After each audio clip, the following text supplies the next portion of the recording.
I think we're all present. We could just move on. The Pledge of Allegiance, we will wait and do that as a larger group with the full council. And then items 3 through 14 are very generous gifts. I continue to be amazed at the awesome generosity of our citizens, from the town clerk to Hometown Foundation for the, what was it, Chief? $25,000 motorcycle? It could be, by the time all the equipment is on there, it could easily be that much. Wow. My gosh. What color are you picking? I think it'll be the same. If you've seen the newer one, it'll be black with this subdued gray graphic. Yeah, cool. Okay, good. You know, you can get about 5 e-bikes for that price. Yeah, right. I was going to equate something, ask you about that, Jim. How many I don't know that bikes do you Mr. Bizzuto's a big e-bike guy. I know that he's a big Harley guy, though. Yeah, he doesn't seem like a don't- type. You're right. Don't knock it till you try it, man. Well, That's right. It's true. Yeah, boy.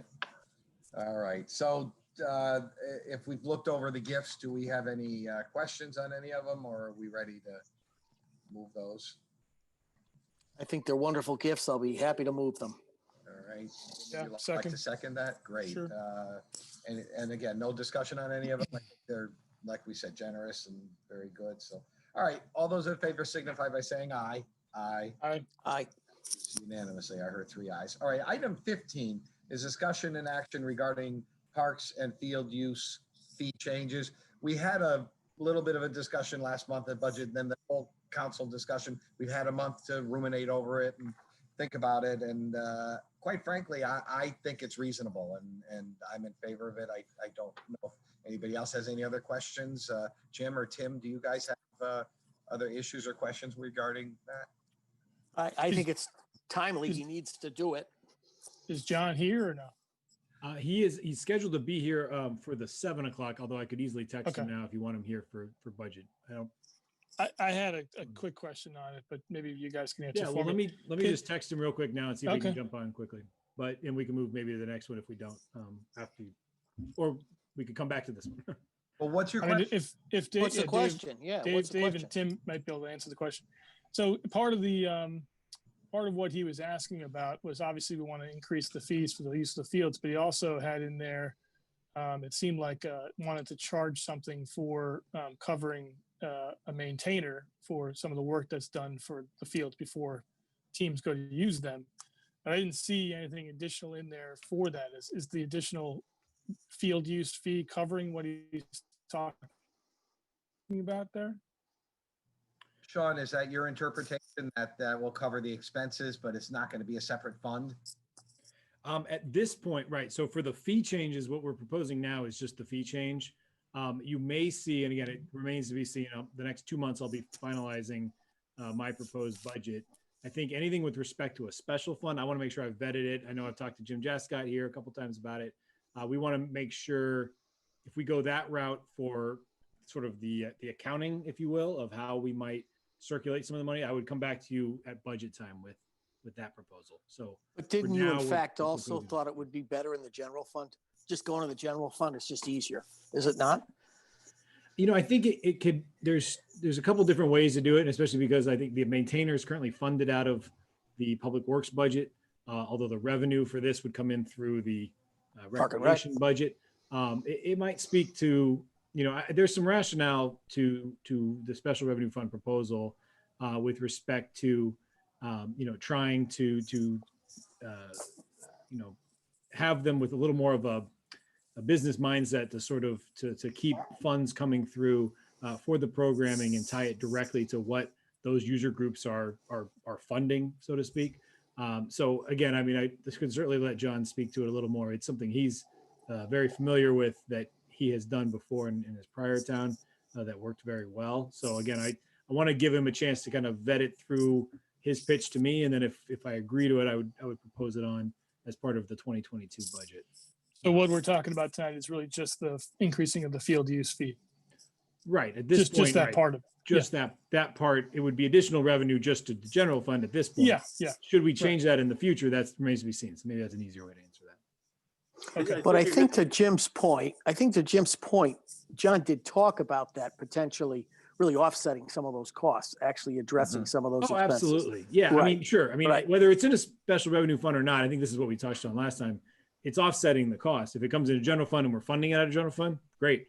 If we're gonna bring it in through a special revenue fund, you'd want to offset those general fund expenditures anyway. So it's really becomes an accounting mechanics, and whatever ultimately the council is more comfortable with.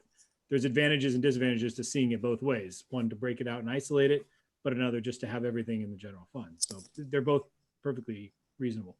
John, I think you summed that up pretty well. Oh, good. Well, there we go. I- He didn't stipulate anything with the amount that might be charged to the users of the fields for the maintain or whatever. So that's why I was kind of curious if that was something we're still looking at. Yeah, I mean, I think at this point, it's something we would still be looking at and coming back with a proposal. Right. Okay, He's actually jumping on right now in case we want to. Well, just in I time. think Now that we're done. Just that. Yeah, I just- think you answered it. I would just tell you my 2 cents worth. I am not in favor of a lot of special funds or enterprise funds. If we need to do the expense to maintain the fields, whether we get all the revenue we're expecting or we get less, but we still need to maintain it, then so be it. I mean, it's nice that we're going to have potential for additional revenue and not a whole lot more in the way of expenses, but I don't like all these enterprise funds and special funds. And in fact, in the budget process, we do show sources of revenue, not where it's necessarily nestled away, but that department would include that as a source of revenue, correct? Mm. So That's we correct, see yeah. it, right, just as Sure. we I do mean, with one all thing of that our John and I fees. have struggled with a little bit that is a little different than it was sort of 3 or 4 years ago. We were accepting, and this is sort of a conversation for another time or probably through budget, but we had a lot of cases where the groups that use the fields are more frequent local users. They would often pay for the supplies out of their own, for, McNamara, certainly the dirt. Sometimes I think once it was a quad or a gator. Sand Pro. Sand Yeah, there Pro. you go. A Sand Pro. And that was the tradition. Although, again, I think, and this is something that we should talk about, not unlike the motorcycle, either those ought to be accepted and appropriated by the council. But it looks like historically we were accepting some of those things, but without sort of a mechanical way to sort of fairly equate what that does or what they use. Does that entitle preferential treatment on a field or something else? So I think that's something we've tried to work out. And frankly, if there was a special revenue fund, and in lieu of accepting an actual physical piece of equipment, we accepted funding and we could purchase, again, with the town's tax-free purchasing ability and other things, might be more effective to purchase some of the equipment we need and just accept those fees in lieu. But because they were actual products, they were sort of tied to the field or the use that they were intended for. So I feel like we've gotten away from that a little bit as we tried to clean up that process a little bit, if you will. So again, probably not a conversation for tonight, but that was some of the motivation for looking for some way to, because at the moment, we're not getting a lot of that same in-kind services we used to. And really, it kind of is all coming back on the expense side for the town. I don't know, John, if you want to just touch on that really quick. The volunteerism is getting less and less. And so there's more requests or demands for field work or purchasing of clay or bases, pitching plates, home plates, that type of thing that the leagues, I guess, used to pick up. Yeah. So again, probably for another day, but that's another topic that we want to potentially present in the budget. All right. So are we, do we want to move forward to the council or recommend? I'll move that. I'll move Yeah. that we recommend to the council approval Second. of the Fee the new structure as prices. presented? Yep, new Okay. structure, yes. And seconded by Jim, sensing you're ready to vote, because we did discuss this already. All those in favor signify by saying aye. Aye. That is unanimous. John, thank you for coming on. Sure, no problem. Appreciate the last John. minute, and the council may have questions as well later, but Yep. so thank you for being here tonight. Sure. Item 16, extension of COVID local property tax deferral program. Really, we've already adopted that, and the governor's executive order simply said, once you've adopted, it just continues it on. But I think it's important that we make note of that, and that We note that this includes the property tax payment that was in January, which is a supplemental for motor vehicles, and the second half for real property, but also the sewer use charge. It's effective for that as well. So it's an automatic thing. And Sean, it's for how long is the deferral of interest? Yeah, so this is important, and it's a good opportunity to communicate it to the public because it was a little confusing. When they first introduced it in, I believe, May or June, they kept saying it's a 3-month deferral, 3-month extension. Really, the way we're trying to tell people to think about it is it's a 2-month extension of the existing 1-month grace period we're all used to having. So normally the month of January, you'll know your tax bill says January 1st, it's due, but you have till the end of January to pay that. That's called the grace period. It's 2 months on top of that. So really, what we're saying is March 31st, technically April 1st, but we're trying not to even put April in people's minds. Pay it by March 31st, and that's the extension. Mhm. All right. And you guys have done an analysis that it's not going to hurt us too much with cash flow. We can work around it. That wasn't a big problem at all with the first run around. I mean, it was like probably under $10,000, I think, Yeah. All right. Yeah, so And Jim we're is part of that- Still, part of that is because a lot of these payments that are in escrow come in Right. anyway. Yeah. We've actually had good luck with a lot of people paying up front, even though they had the grace period. yeah, good. All right. I think the other reason we thought we should vote on this, David, was there was a date certain indicated in what we voted on, and that date Mhm. moved, and we didn't vote on that move. So I think some of us thought that, well, yeah, it's an edict, but at the same time, be Mhm. nice to just be on board with some dates. And I think we do have the dates, but there is action to take. So I don't know if what your intent was when you were setting up the overall council agenda, but even on the council item, it's just an informational item that will, as opposed to anything to vote on because the governor already did it. Right, right. Well, that was sort of the genesis behind the conversation, though. It seemed Okay. like we all read it in the paper at the same time, Yes, and yeah, exactly. and yet it was an action by the council that we had a Mhm. choice in. We had two options. We could adopt one or the other. We adopted both, I believe. Mhm. And, now it was extending it. So, All right. Well, it's good to get the word out, and it's item 9A on the full agenda. We'll get the word out there as well. So unless anybody has any objections or anything, we'll move on then with approval of bidding requirements. So item 17, approval of bidding requirements. This is the recommendation for 30,000 for construction type projects and 15 for acquisition of items and material, I think. Is that right? mhm, mhm. That's correct. Yep. Are there This is what questions or issues? those are the typical levels, right?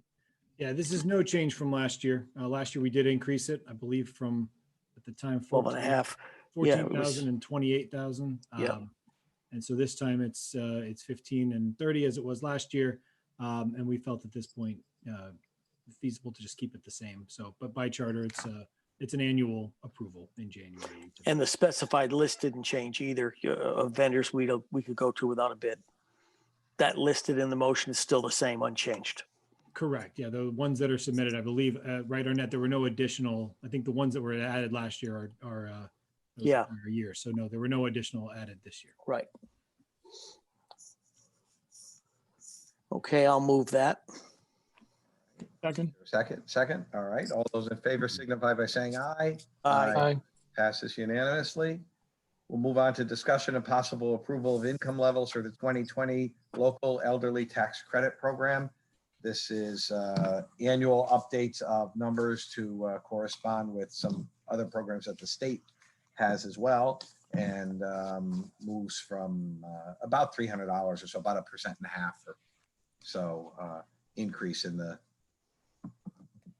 levels, and it helps over 400 families or households, and it's been pretty steady with that number for a while. And but I do this program started in the late 80s and has definitely been a worthwhile program, especially our seniors have taken some good advantage of this and deserve that. Is there any discussion on this? Any questions from any of the members of the committee?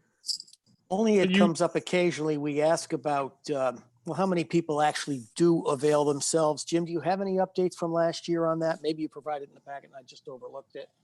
But sometimes there's, because I found it to be a declining number over the years, I recall. Does that sound familiar, Jim? Well, there's currently 431 people in the program. It fluctuates a little bit from year to year. It was back in 2015, it was 499. Yeah, I thought, and before that, it was definitely closer to, it was 5 and change. Yeah, you're right. It has was been 5 going and change. down. So it has come down. It actually was even a little bit lower last year. So it's come up like another 9 people. It was 422 last year. Mhm. Yeah, I'm not sure what to say about that, but you know, if you go back a long period of time, it was a lower number, you know, going back 10 years ago. Mhm. So I'm not sure what the rhyme of reason is. Is it, you know, correspond to people's incomes a little bit too? Of course. Yep. Yeah, I'm not saying it's a bad thing, but it could indicate that, you know, if it's serving fewer, it may, well, if you extend it to more, because you elevate the rate, so to speak, Right. Yeah. you're really just broadening a burden on the rest of the taxpayers too. That's the other side of this. Right. And maybe it's not much of a burden, but that is the other side of the coin on it. Right. And mean, what's it's the been rash? Pretty What's the rash? stable. Sorry. That's all right. It's been pretty stable the last few years at the level that it's at. Mhm. But it is certainly less than it was 5 to 10 years ago. And the small increase in the sort of, you know, what qualifies someone at an income level, is that a typical percentage we increase it each year, or is? Yeah, it's all based on the state guidelines that come out for the state program. So we really piggyback off of that program. And this is an annual event where we come back each year to the council to see if you'll raise it to at least be in line with the state income levels. But So our David, local program goes above and beyond right. the levels that the Mhm. state provides, but at least we're in sync with the beginning levels. And that's because we extend the limit, the income level is higher, correct? Right. Ours so our is- local ours is always a program little higher than the more state's. generous and covers more people than the state program. Right, right. We Okay. cover about $10,000 in income more. So there's a $45,000 limit for state program for assistance, but ours goes up to 55,000 for the Right. single and something similar for the married. So we are Right. generous. All right, what's Okay, up? great. So We I'll forward move, this I'll move to that. Jim. I'll moves. second that. Tim will second that we recommend this to the council. All Yep. those in favor signify by saying aye. Aye. Aye. Unanimous. Now, there's 2 items on here and I have to say I'm a little bit confused. Are there 2 things that we needed to do, item 18 and 19, or is it? No, that was a test to see if you were reading the agenda. Well, you know, and you had me That's my looking through the error. pages. That's my That's a error. referral. Just cut and paste, and I Yeah. put 2 on there, so you're already done with that. I apologize. Okay, good. But So then David, we- that is why last night I brought that up. Yeah, okay, But that's Sorry fine. about that. The all referral is right. necessary, right? yeah. All right, so then we are on adjournment. Who would like to move everybody's favorite? I will move to adjourn the budget Tim. committee meeting. And Second. Jim, you're seconding. All right, all those in favor signify by saying aye. Aye. Aye. Aye. Passes unanimously. All right, we are in a holding pattern for 9 minutes till the mayor comes and starts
some positive news in light of everything difficult that's going on. So hopefully it'll be a good night.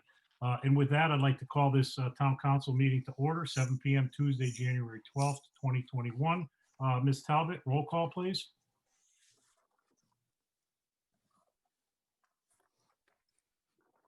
Mr. Borowee, Present? Mr. Jenks, Here. Ms. Nichols, Here. Chairman Orris, Here. Ms. Pavano, Here. Mr. Slocum, Here. Mr. Talbot, Here. Mr. Veliver, Here. Mr. Walsh. Here. You have a quorum, Mr. Chair. Thank you very much, Ms. Talbot. Please rise for the Pledge of Allegiance. I pledge allegiance to the flag of the United States of America and to the republic Republic which which stands one one nation nation, under under God, God, indivisible, indivisible, with with liberty and and justice justice for for all.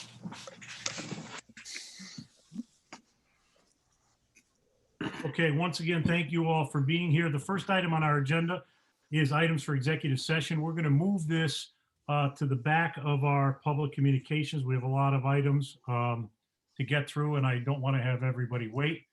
I'm going to start with a brief statement, and I hope you'll bear with me. Earlier today, the town council received numerous emails expressing concern about the violent acts which occurred last Wednesday in our nation's capital. I certainly share those concerns and most certainly expect to speak out about it tonight at our first public meeting since then. As you all know, this happened last Wednesday night. This is our first public forum as a group where the public gets to see the council. And in spite of getting these emails today, was certainly something that I had planned to address this evening because I think it's something that's been weighing heavily on all of our minds since last Wednesday. I will tell you this, I'm deeply saddened by what occurred. And I'm sure we all watched in disbelief as the people's chambers were overrun in the name of so-called patriotism. It was most certainly not patriotism, in my opinion. And I expect those involved or those who incited their actions to be held accountable to the fullest extent of the law. This despicable act and the numerous other violent events which have occurred across this country over the past many months threatens our democracy and only deepens the divisiveness that's so prevalent across our country today. Very disturbing. And I talk to people on an everyday basis, and I think this is the biggest thing that's weighing on everyone's mind is the divisiveness that we see with our friends and neighbors throughout this country. And it needs to change.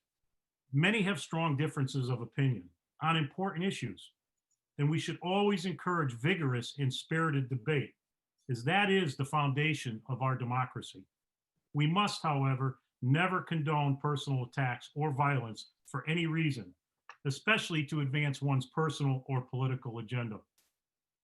We must be clear and we must be united in saying that there is no place for violent acts or protests, ever. We must push back against this abhorrent behavior wherever and whenever it occurs. My hope is that now we're at a low point and that we can find a way forward together, working together in a respectful manner to address the many important issues facing our country, our state, and the great town of Cheshire. After all, our children's futures depend on it. Let's stand together. Let's stand united as one nation under God, indivisible, with liberty and justice for all. We start our meetings, folks, reading that. And I hope we all believe it, especially now more than ever. So I wanted to take a moment to make that statement. I speak for myself.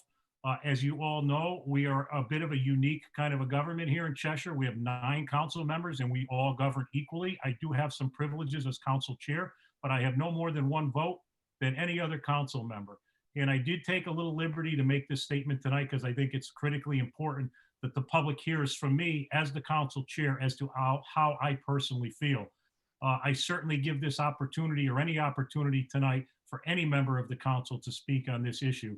But it is an issue that's weighing heavily on all of us. And I think it's time for all of us to tone down the rhetoric, regardless of party affiliation, and move this country forward united, because that's what we all need. So with that, I'm going to move on to the rest of the agenda unless there is a council member that would like to speak now or maybe at a later time. Mr. Talbot?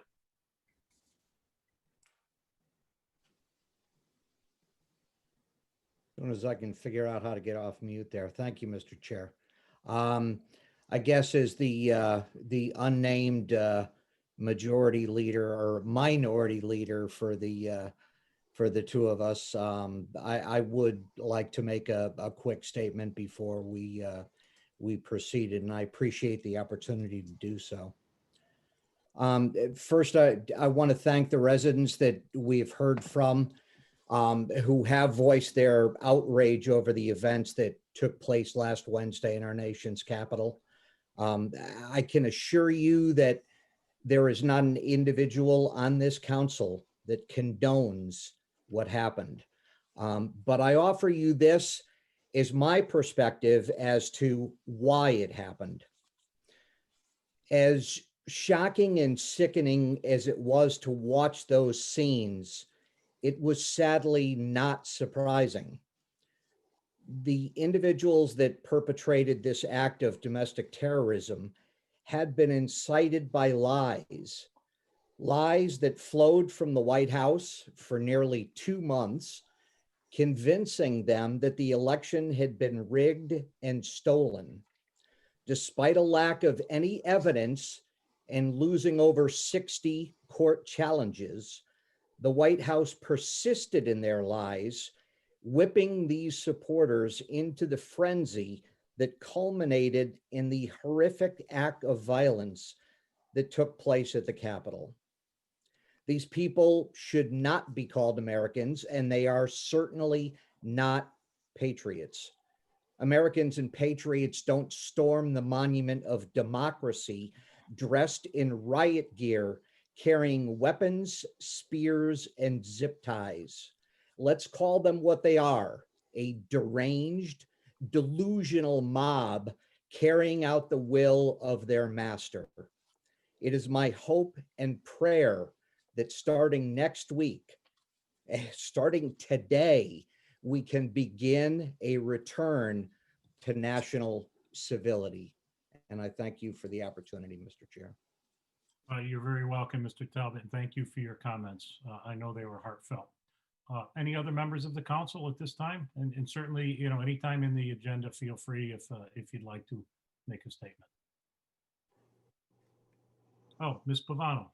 Yes, I just have a short statement. And I agree with my fellow council members and Mr. Chairman Orris. Thank you for your statement, and I'm 100% behind it. I just want to make a very short statement. I'm appalled and disgusted at the violence in Washington, D.C. Violence has no place in our society. Now more than ever, we must work together and respect our differences. We are better than this and must do everything we can to protect our democracy. Thank you, Mr. Chair.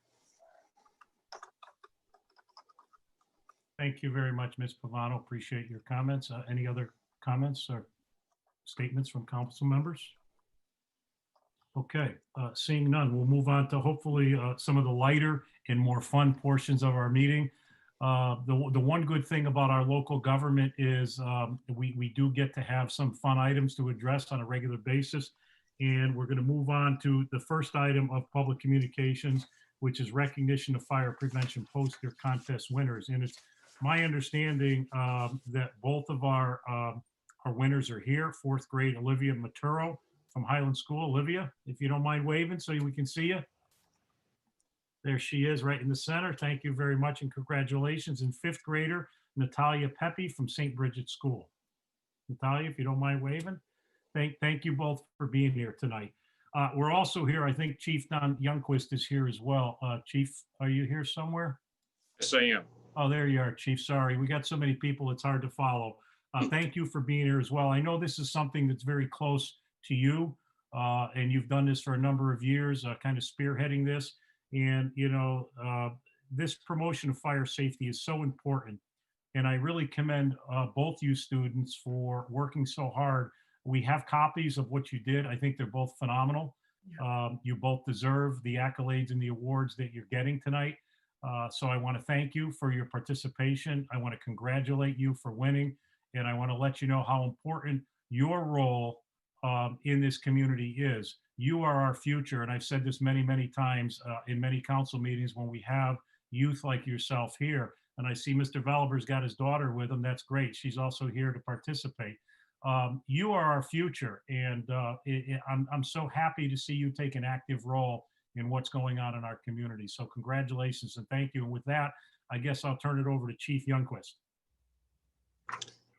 Thank you, sir. And thank you and the council for continuing to support this program throughout the years. As you know, the program was initiated to provide teachers with materials and resources to develop fire safety awareness in children, so they can in turn promote fire prevention for everyone and their family every day. And this program is a cooperative effort by the Office of State Fire Marshal, the Connecticut Fire Marshal Association, the Connecticut Department of Energy and Environmental Protection, Connecticut Fire Chiefs, Connecticut State Board of Education, and the Connecticut Fair Plan. This year, the theme continues to be fire prevention, everyone, every day. In a normal year, approximately 30,000 fourth and fifth graders participate throughout the state. And that number is much lower, including in our county. From here, the winning posters will be submitted to Naven County for judging. This year, that's me. But, you know, I can't promise anything or cheat here, I have to be honest. And the county winners will receive $150. And then the winning counting posters will then move on to the state level for judging. The state winner will receive $750 and the student school will receive $500.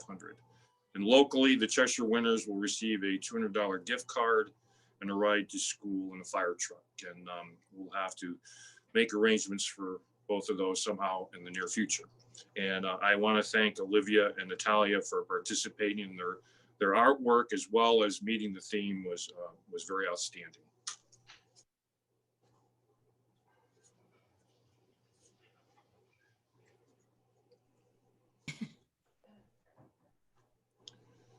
Great.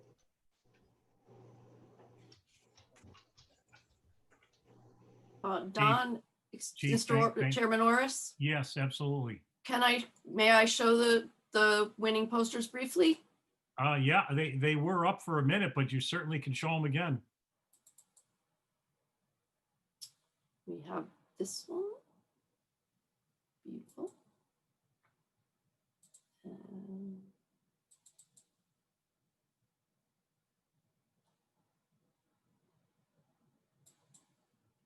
thank you.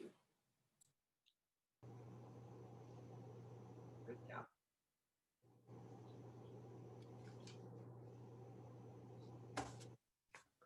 You're on mute, Rob. Excuse me, Rob.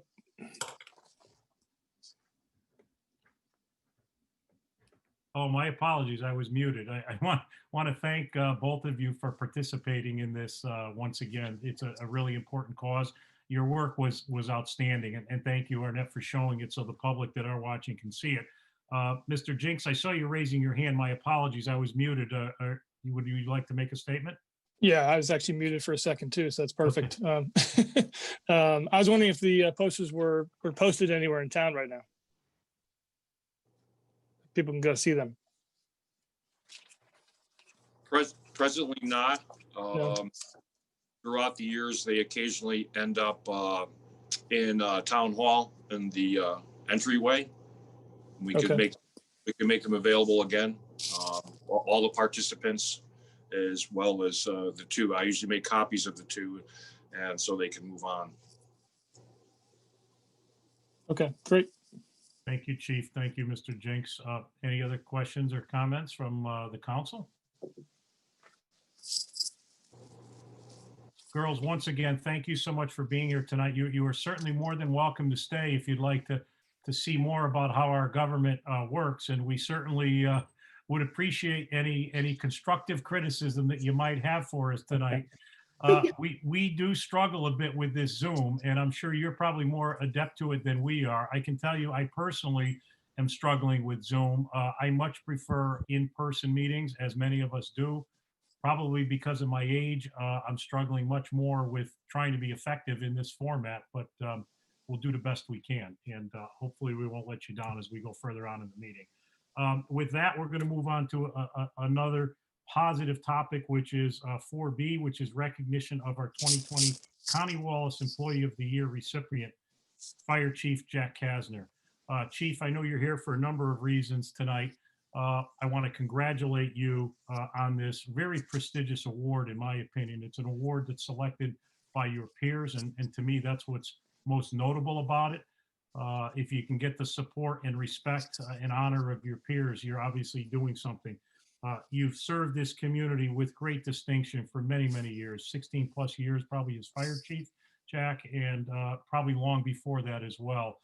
I have had the pleasure of interacting with Chief Kasner on many occasions in my capacity as town councilman, and I can tell you that he always reflects our community in the highest of standards. And I'm proud to be able to say that Jack Kasner is our fire chief, and I hope we're going to have him long into the future. I'm sure that our town manager, Mr. Kimball, also has some great words to say about Chief Kasner, and as again, many of our council members too. I know you interact with many of us, Jack, and particularly now, and you know, I'd be remiss, you are our emergency management director as well. And obviously with everything going on with COVID, along with Maura at you know, at the health department locally here, you're really working around the clock. So I thank you for that extra work that you're doing on that behalf as well, Chief. And I'm sure the community does too. With that, I'll turn it over to our town manager, Mr. Kimball. Thank you, Mr. Chairman, and thank you for the opportunity.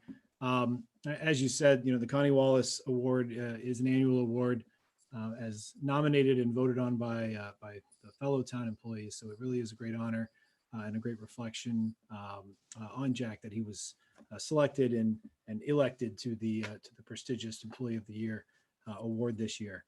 You know, Jack has been an invaluable member of our organization and the Cheshire community for many years.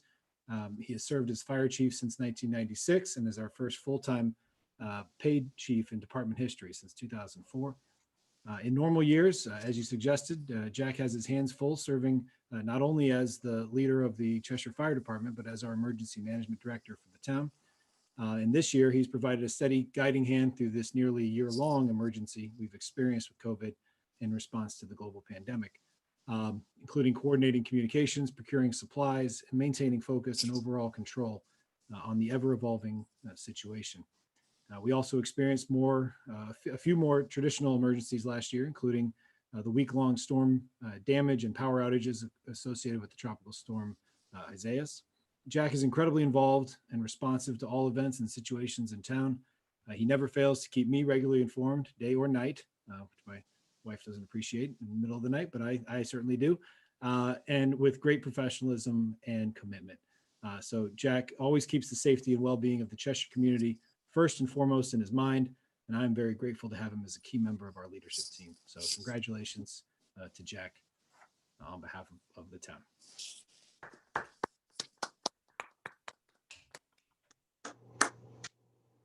Thank you very much, Mr. Kimball. Jack, I'm sure you're going to want to say a few words, but let me get to the rest of the council first and foremost, if there's any of the members of the council that would like to jump in on this. Okay, seeing none. Oh, Mr. Talbot. I would never pass up the opportunity to say something about Chief Kasner. So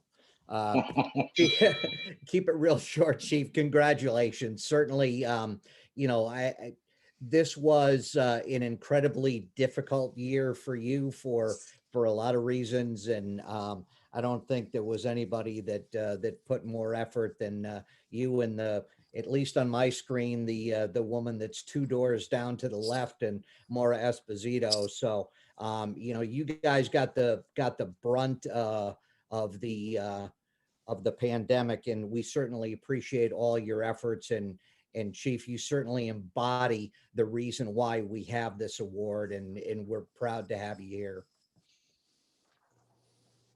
Thank you very much, Mr. Talbot. Any other members of the council? Mr. Kasner, Chief Kasner.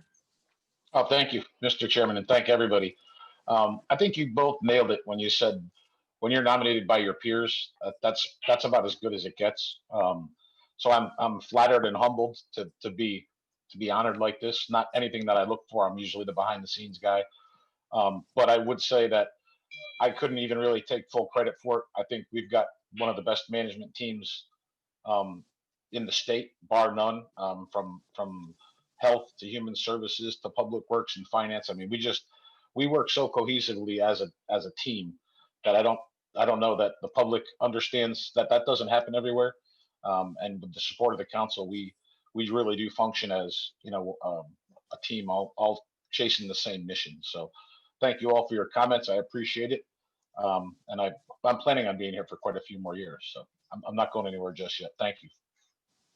Chief, thank you again and congratulations. And we appreciate all your hard work. And with that, I guess we'll move on to item C, to our next unsung hero, COVID-19 update from the Chesapeake Health Director, Ms. Maura Esposito. Maura, thanks again for being here. I know you're working round the clock, but it is important that we do have these regular updates, particularly for the community to understand where we are in this COVID process. And I think especially now, and I'm anxious to hear more about this vaccination rollout. So thank you for being here. And with that, I'll turn it over to you. Thank you for having me.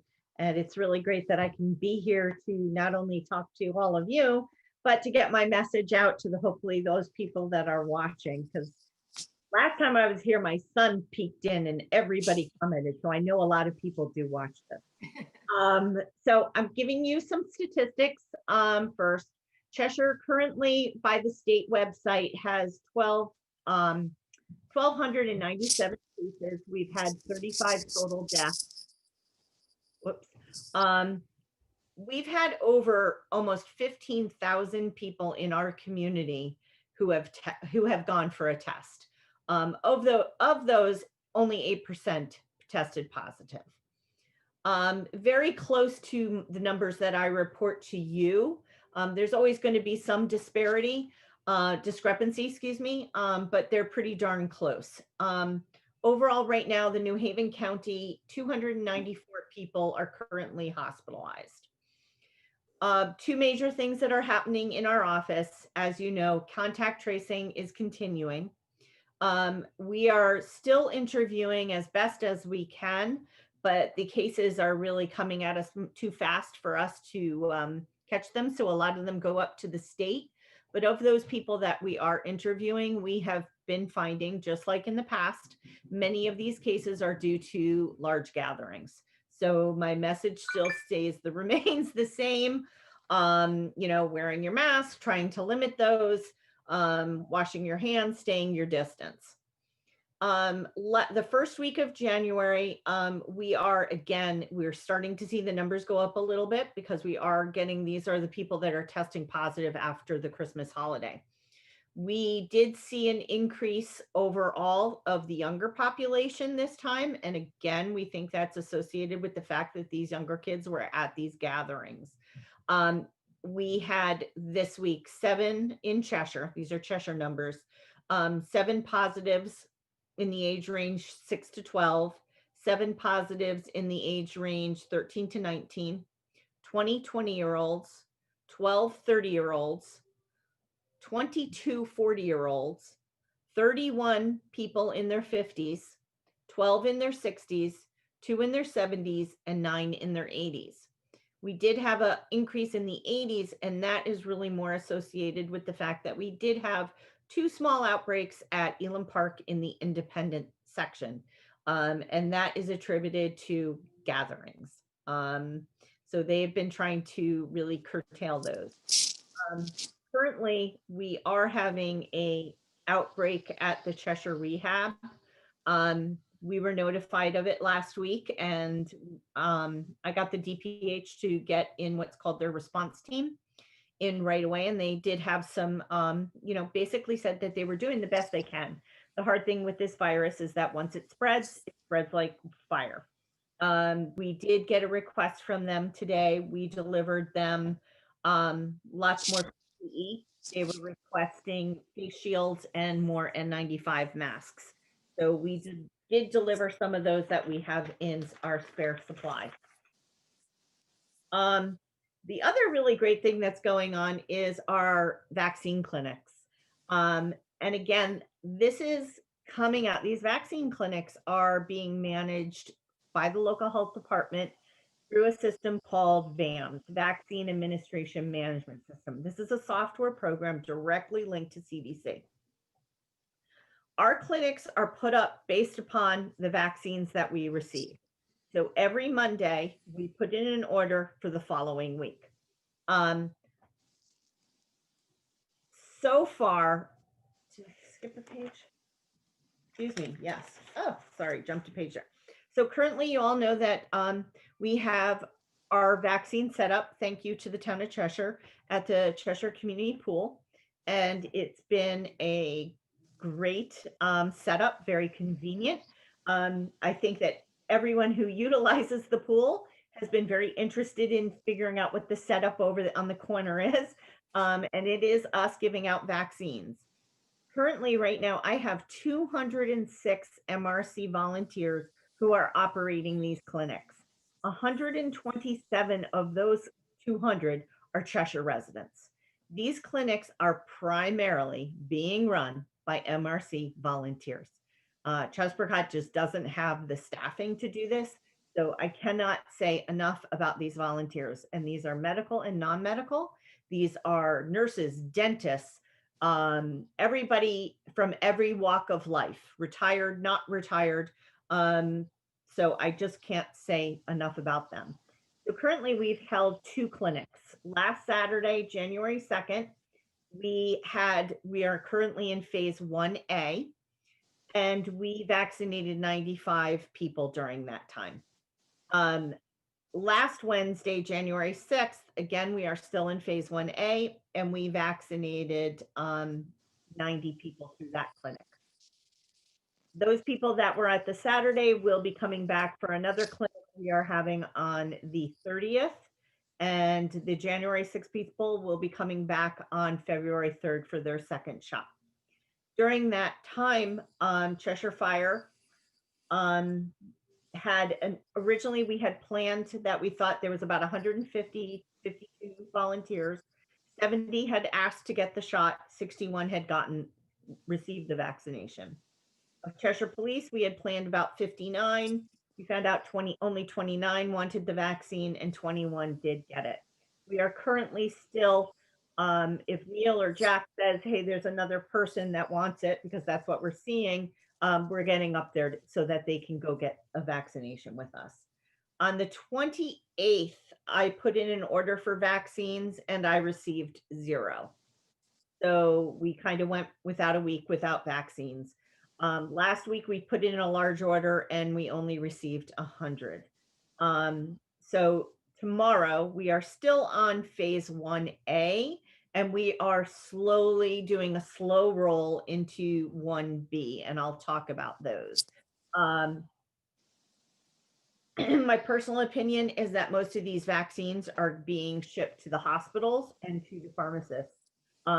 So any pull to get these to the local health department would be greatly appreciated. So on the 11th, we ordered 1,000 vaccines for phase 1B. I'm going to quote what 1B is, and I hope there are a lot of people listening to this because I can't speak for Sean, but my phone has been ringing nonstop at the office. Everybody asking how the 75-year-olders can get their vaccine. So listen, 1B is going to be frontline essential workers, individuals and staff in congregate settings, and individuals 75 years and older. So how do the 75-year-olds sign up? I'm going to quote this. Information about scheduling a vaccine for those 75 and older is coming soon and will be posted on the portal.ct.gov website. I do not get advance notice on how these individuals are going to be vaccinated, but they will be vaccinated. From the beginning, we were informed that we would have a lot of vaccine out at this point, and that they probably would be going more to your CVSs and your doctors. As you can see, I only got 100 vaccines. It's a slow release, and you're seeing that through the whole United States. And that's why you're seeing them trying to release the doses that they're holding back, because these people are ready to get their vaccines, and we're frankly ready to give them. So I want to hold, just rely on everybody, just hold strong, be patient. The media, I'm sure in another week on Thursday, there's supposed to be release of more information. So hopefully we will get more notice from that. If we get the 1,000 doses, which I'm not really confident that we will, but if we get a good percentage of that, we have started planning out our clinics. So for the next 2 weeks, we are planning 2 clinics, Wednesday and Thursday, to accommodate our Cheshire Public Schools and our Cheshire Town essential workers. We divided up. We are going to go for 5-minute appointments. That means that you have basically 5 minutes. We're going to get you in and get you your shot in 5 minutes. Then you're going to be sitting, because this vaccine, we are providing, the Moderna, because we do not have the capabilities of storage of the Pfizer. So we are only getting the Moderna right now. You must sit for 15 minutes. If the nurse or the vaccinator has identified any health concerns, they're going to have you sit for 30 minutes. We did have last week where we did have an instance where we did have quite a few people in the 30 minutes, but we haven't seen anything as been reported in the news. We did have an incident in town. Our long-term care, as you know, long-term cares were 1A. So Elam Park received their first dose of Pfizer. Cheshire Rehab also did get their first dose. They did have a reaction that did have to go to the hospital, but that person recovered and is doing well at this point. So if we are planning for our clinics coming up for Cheshire, if I get the amount allotted that I've asked for, 95 shots per clinic are going to be allotted to the schools, and 49 shots are going to be allotted to the town hall. I had to divvy this up again for my other 2 towns that are participating. So we have opened up, basically we know that the Cheshire Public Schools has about 781 staff. We have asked the superintendent and town, Sean, to gather up exactly who wants to get the vaccine, because the last thing we want to do is put it out there and someone takes a spot and doesn't really want it, because we know there's a lot of people that really want it and need it. So we've asked both Sean and Jeff to survey their workers.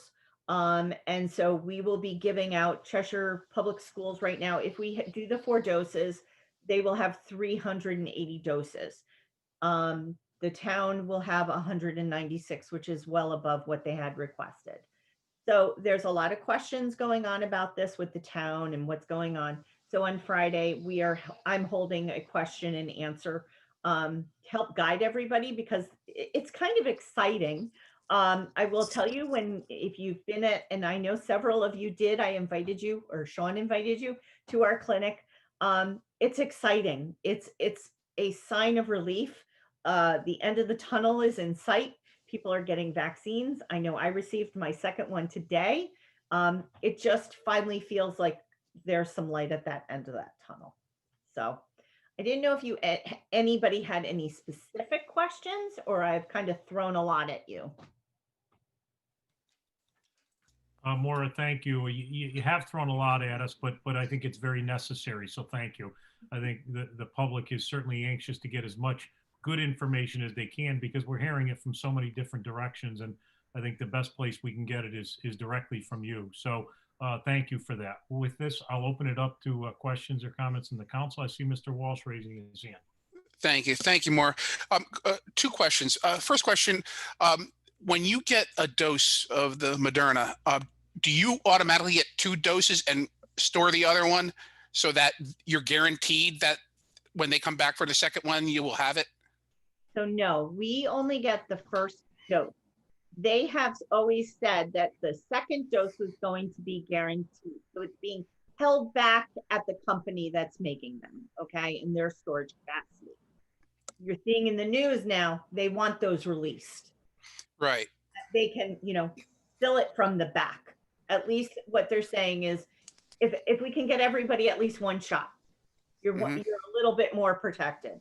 But no, we are not receiving 2 doses for you. We are only receiving 1. Okay. And the other question is, I'm sure you heard today, the COVID advisory commission came out with their subcommittee stated that they're recommending to put the next phase in at 65 and over, and those with a pre-existing condition that might be compromising.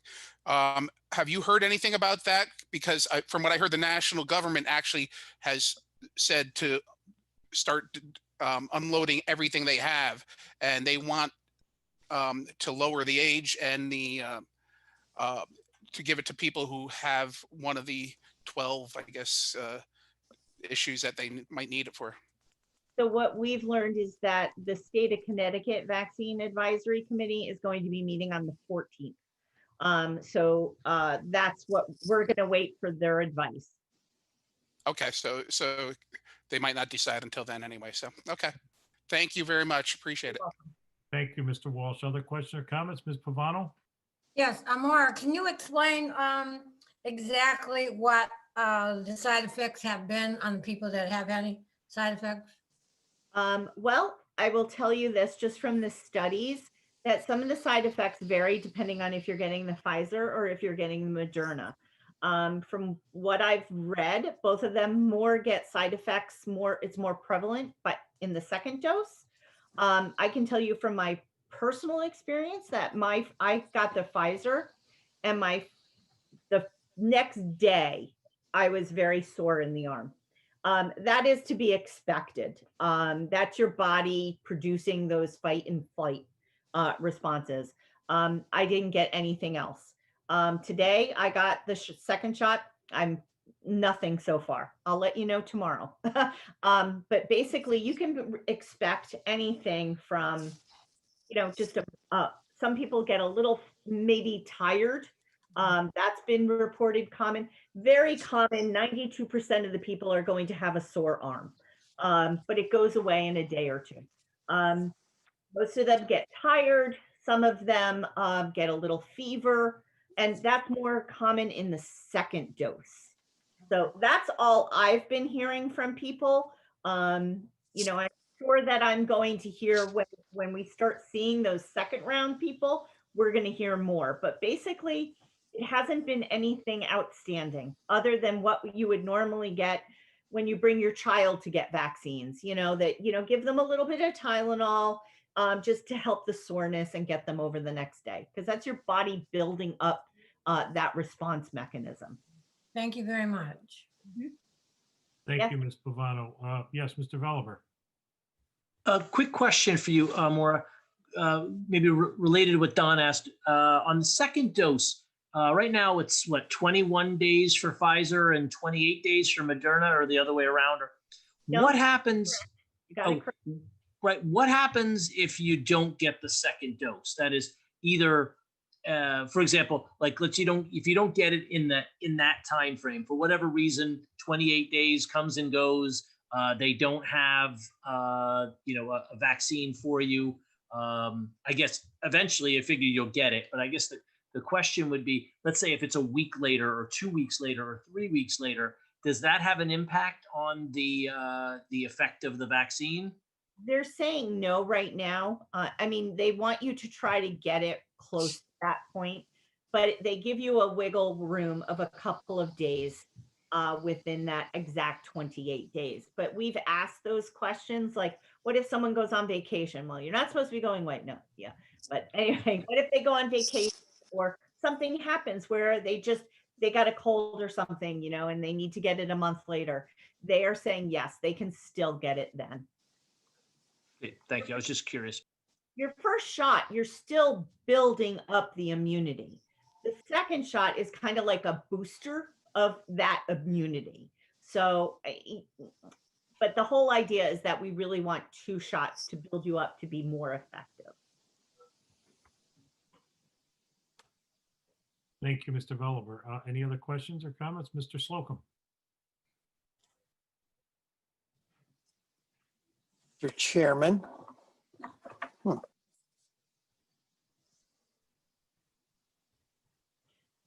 You're muted, Tim. Yeah, he went back on.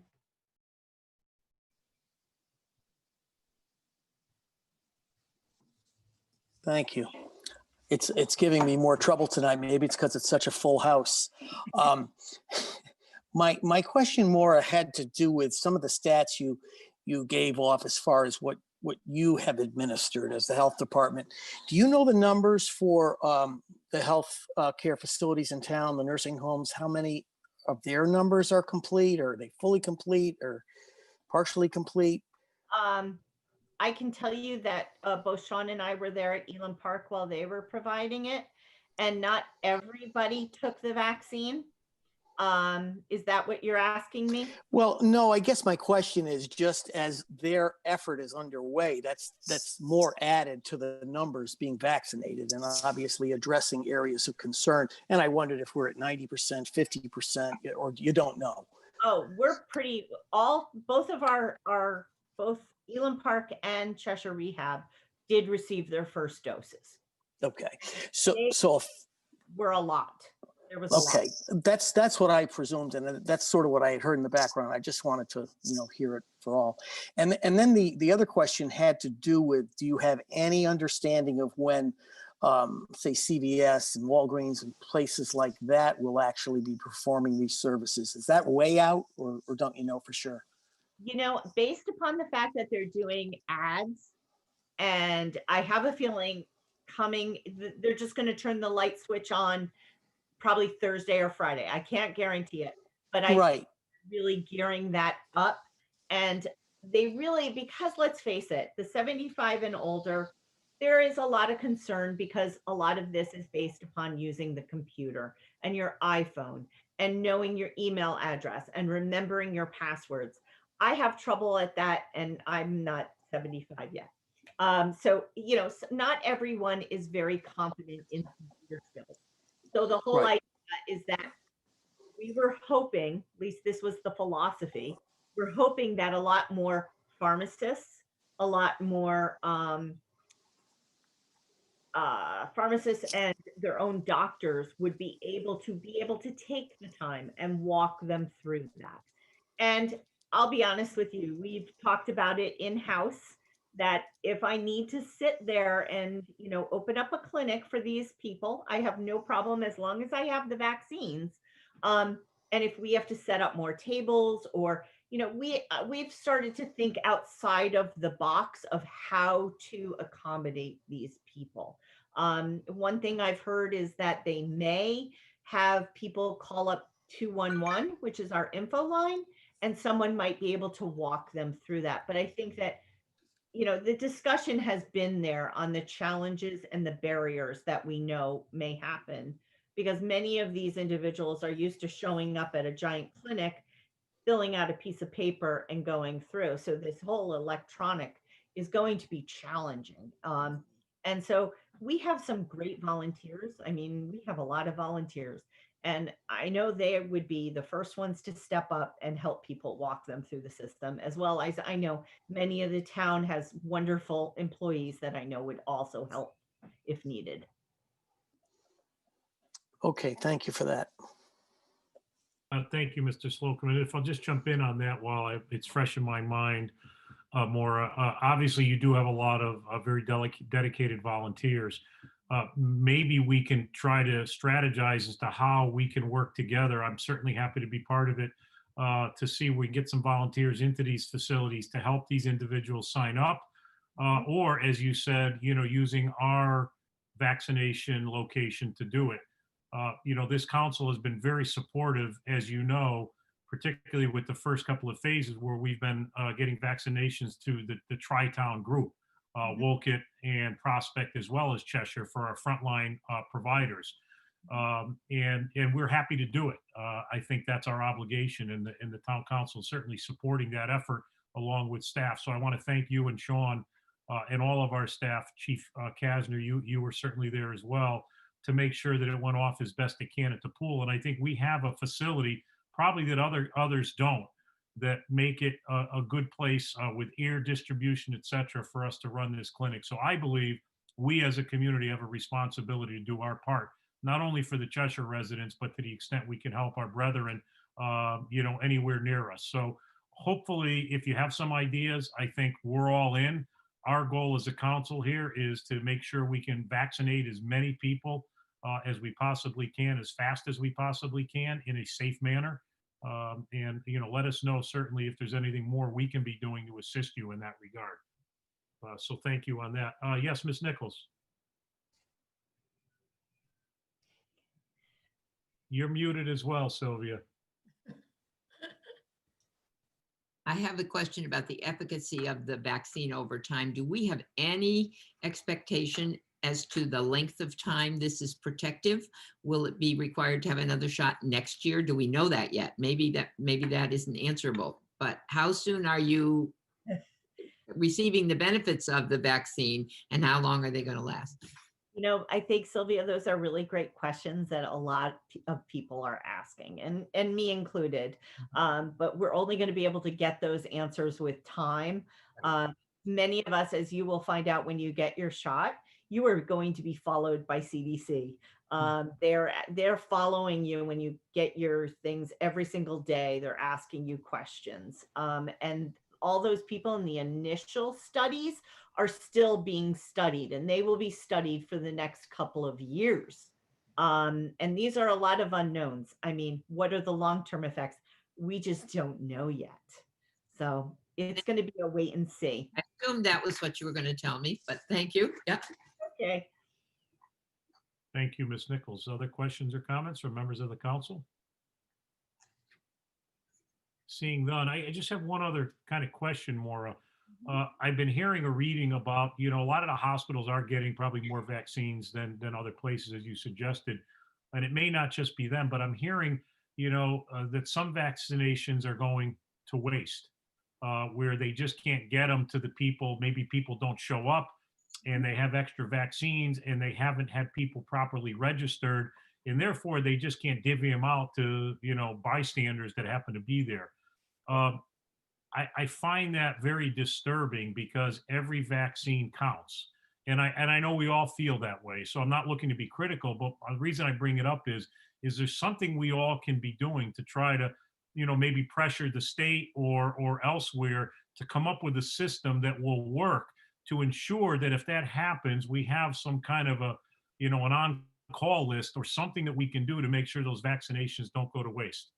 So I can say that our first clinic, there was wasted vaccines from no-shows. But at that time, remember, it's our first vaccine. It was our first clinic. We were learning a lot of lessons. The second one, there was none. In fact, we were holding out people. We had people in the queue that had signed up, and we wouldn't let them get a vaccine because we wanted to make sure that everyone got their vaccine and we were not wasting any. So after that, after the first week of all the local health departments doing their clinics, the Department of Public Health clearly gave us clear guidance on how not to. So my nurses are very vigilant on watching where those vials are going. We started off where every single vaccinator had their own vial of vaccine. We don't do that anymore. They have to share, so we have better control of where those vaccines are going on, as well as we have a list now of backlog of people that want to have shots that are kind of like on call. So if I have 4 shots left and I've got 15 minutes left in my clinic and I'm not going to get anyone, I'm on the phone with those 5 people calling them down. My goal is I do not want to have 0 wasted. The vaccines are too precious. There's too many people in the community that need them. So Sean and I both have spoken about this. We have a list of people that I've got tons of, let me tell you, I think everybody today was calling me. I have some seniors that I have on a list, but they're low. there, if I can't find those essential workers or teachers first, or I can't find anybody, I will fill those. But Maura, thank you. And again, my comments were not. do not call me to go on that list. That list is my list and it's filled.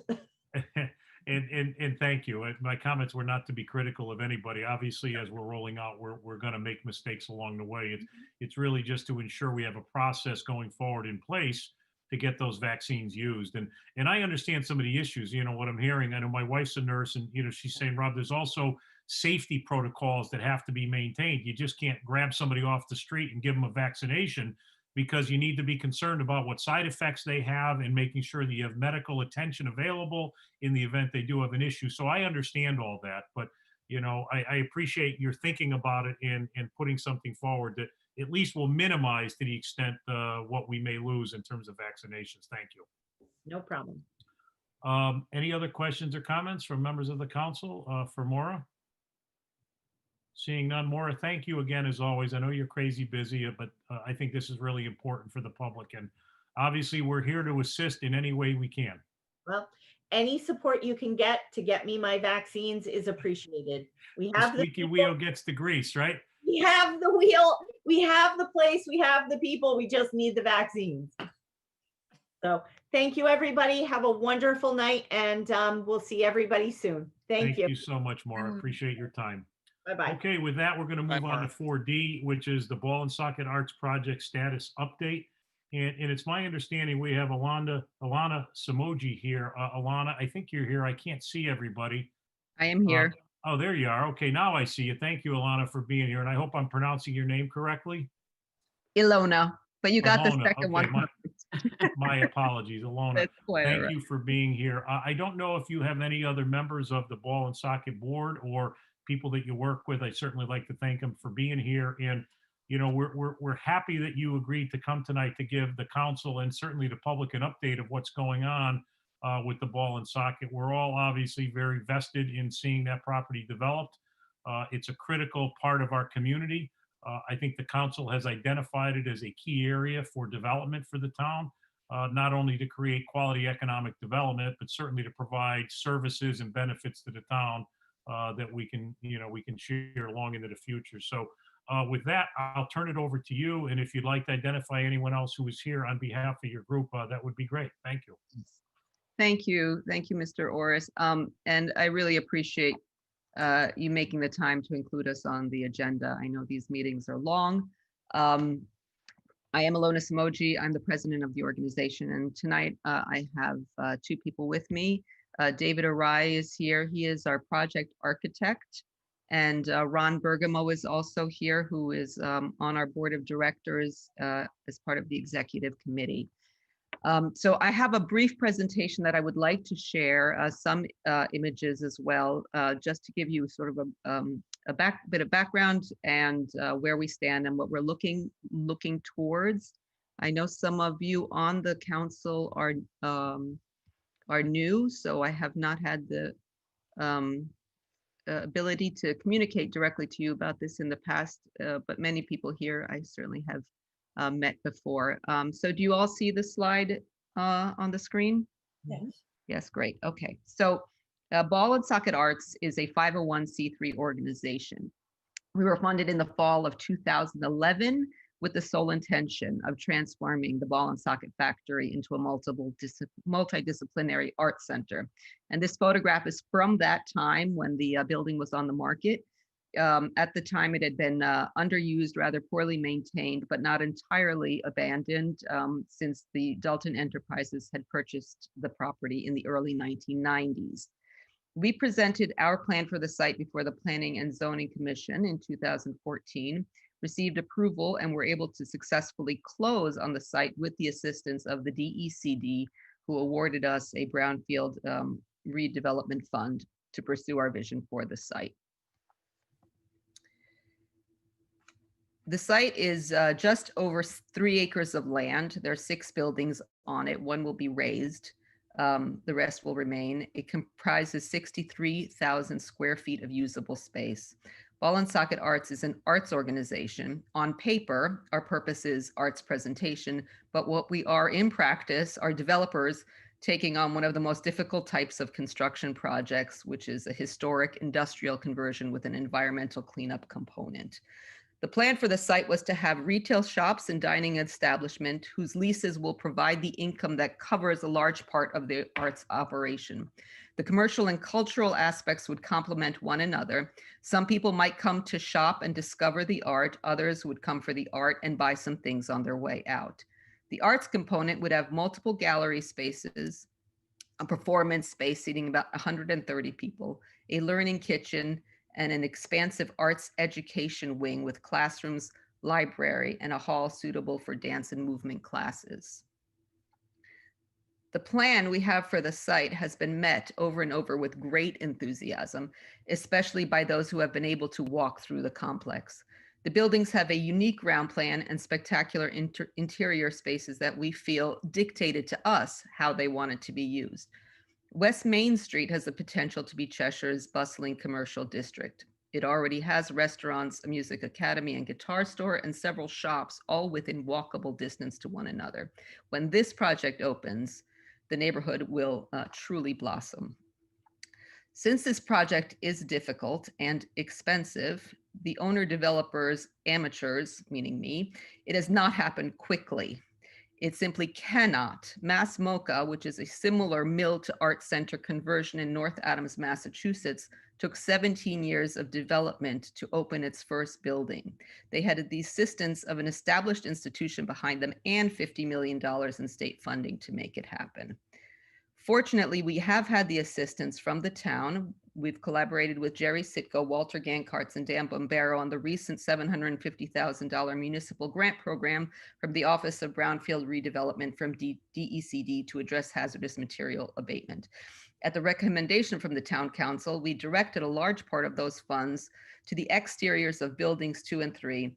And after a very amenable collaboration, we were finally able to re-side and paint our wooden buildings. The thought behind working on the front of the site was to improve the streetscape and attract potential tenants. Well, happily, it's worked. We are currently in possession of 2 letters of intent for occupying building 2. Each business wants to take 1 complete floor of the building. What is even more exciting is that the occupant of the first floor is a beloved local business that could not be a better fit for our site. It is Sweet Claude's, and they would like to move their ice cream parlor to Ball and Socket Arts and have the space to expand their operations for manufacture and distribution. We've had several meetings with Kellyanne Pierce, who is the owner of that business, and feel that this is an extremely symbiotic relationship. She's close to the trail and the potential for safe recreational foot traffic. This use will definitely bring families to the site. They can have a retail parlor in the quaint historic structure similar to the one they have had, and they also have the square footage and concrete floors needed for their production. Currently working its way through the planning and zoning process is our phase 1 plan for opening buildings 2 and 3. Chris DeAngelis, who is a board member as well and civil art engineer, has created a new parking configuration to accommodate this new use, which preserves the lawn and the flagpole and is adding parking into the courtyard space between the 2 buildings temporarily. This new configuration will service the 2 tenants in building 2 and also building 3, which is this wooden building behind building 2, the long one. This will serve as Ball and Socket Arts center of operations with a gallery space downstairs and offices and meeting rooms upstairs. We have become working very quickly to make this new plan happen for the first half of 2021. Meanwhile, we have also fielded offers from several other very interested parties. We have the commercial gallery prospect for the front of building 1, a bike shop in the back of the site by the trail entrance, and a private partnership that is planning to develop the freestanding coal house at in the back of the property into a tap room and music venue. The new direction is to develop the front of the site and then the back of the site and finish with the largest building, Building 1, which is the one that has the greatest challenges due to the environmental work that is happening within it. Based on the excitement of the prospects we've met, this site will populate very quickly. I think the town is ready for this place. When we purchased this building, we were brand new. We had no history as an organization and had to learn everything on the job. Despite this, we have been able to continue to raise enough money to keep our organization growing and going. There have been 834 individual people who have made donations to Ball and Socket Arts since we started. Many of them have given frequently. The amount we've raised from private individuals is $457,000. These donors are almost entirely people from Cheshire. Our board of directors, the people working with this project, are also largely Cheshire folks. This is a project being led and executed by citizens of this town for the betterment of this town. And it is an all-volunteer organization. I am appealing to you tonight, to the leadership of our town, and welcoming you to be more involved and more connected with what we've been doing and how we're doing it. I could talk for hours about this. There's a very complicated project, and we've gone through a lot. But I know you have a long night, so I'm going to cut it off here and open the floor for questions if you have anything you want to ask me, or we can schedule some other time to have more discussions off-site. Thank you very much. Thank you very much for your presentation. And your success is Cheshire's success, in my opinion. And as I said when I introduced you a moment ago, this is an area that this council and probably prior councils as well have identified as maybe one of our shots to create a downtown area. Cheshire doesn't have that. We have a lot of great businesses that are there now. We'd love to enhance them, create synergy for them. We understand that your success will create more synergy for the businesses that are there. Our investment in obviously what's going on with the linear trail there is also critical. So I don't think there's anybody on this town council that isn't hopeful for your success. And I think we've done what we can at this point in terms of supporting you with the pass-through grants that you've gotten for environmental remediation and the like. So we're certainly, at least I am, interested in doing what I can to assist you guys move this forward. And with that, I'll open it up for some questions and comments for the rest of the council, because nobody wants to hear me talk all night. Mr. Talbot. Thank you, Mr. Chair. Ilona, thank you so much. You know, I've seen the presentation before. There are some nuances to it, and it's great to see, you know, things advancing forward, but not so much a question, but a comment that everyone associated with this project really is to be commended. You know, you mentioned it right up front that this wasn't going to be easy and it wasn't going to be quick. Well, you guys have really stuck with it, and you are certainly to be applauded for your stick-to-itiveness and, you know, seeing this out. And we all look forward to the day when it's fully open and operational, and as Rob mentioned, you know, becomes the showpiece of our new downtown, so to speak. So thank you very much to you and the entire group for what you're doing.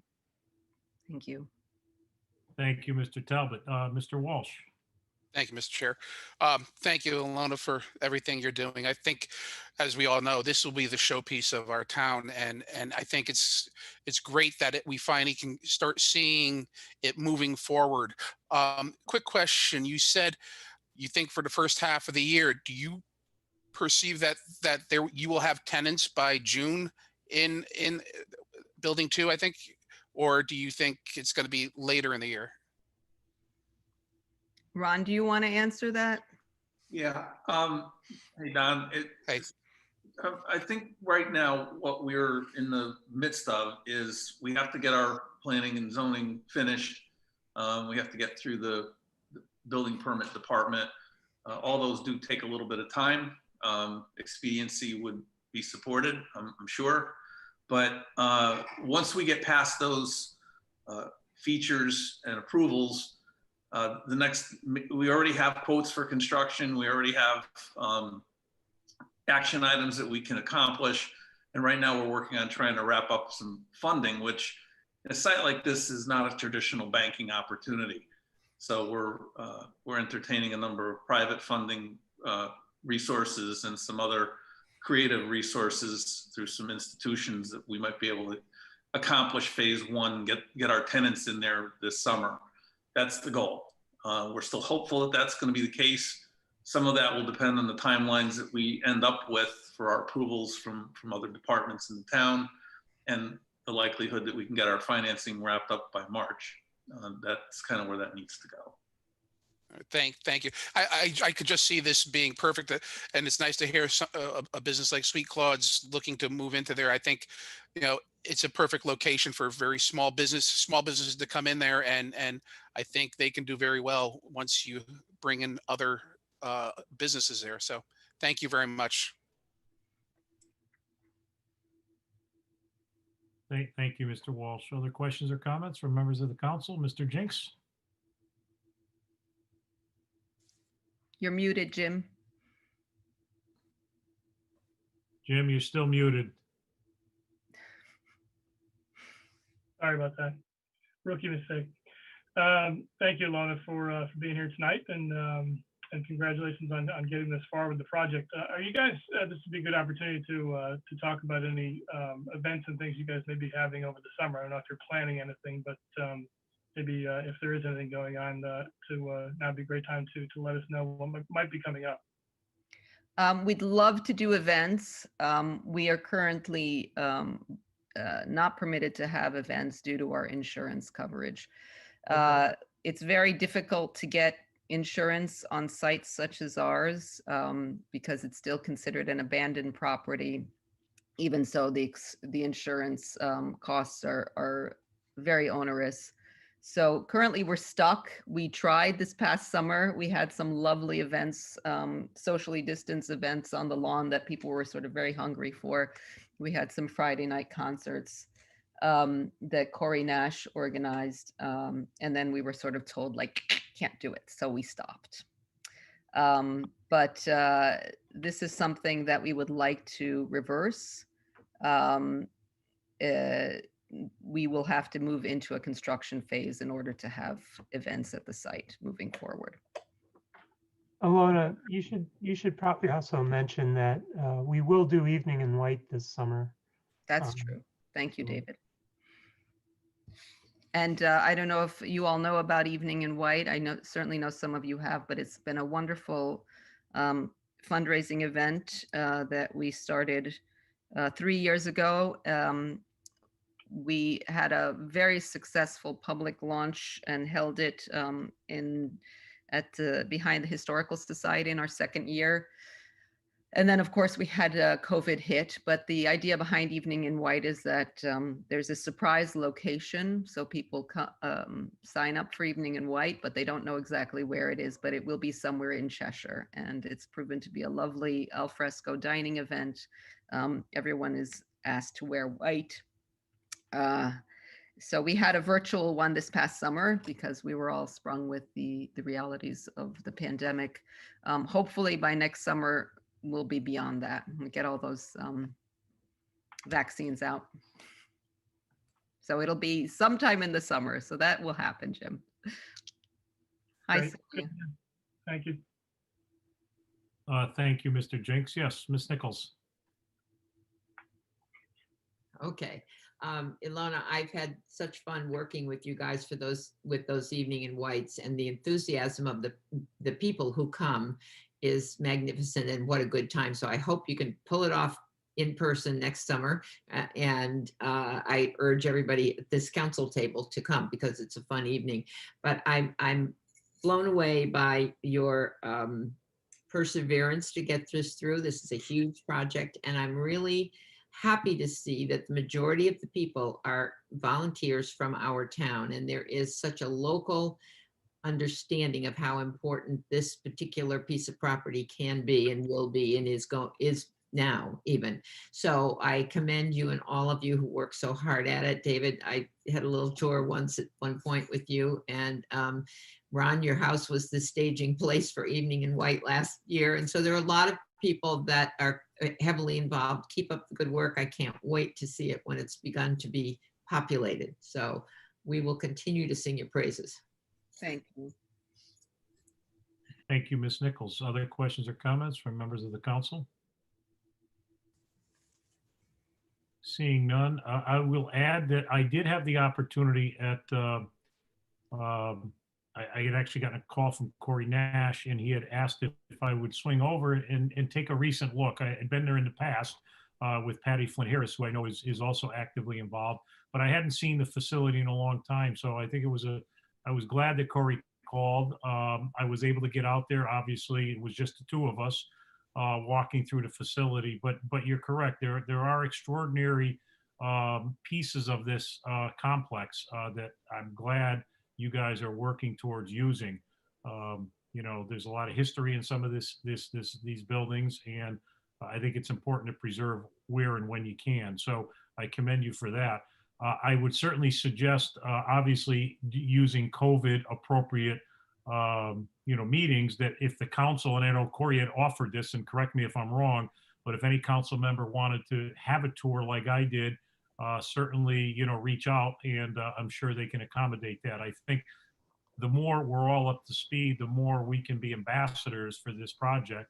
And I think, you know, that's certainly one of the things that you're asking for tonight. This is a great opportunity to get the public up to snuff, as well as us. But we all have an obligation to be an ambassador for this site, and I'm certainly willing to do it.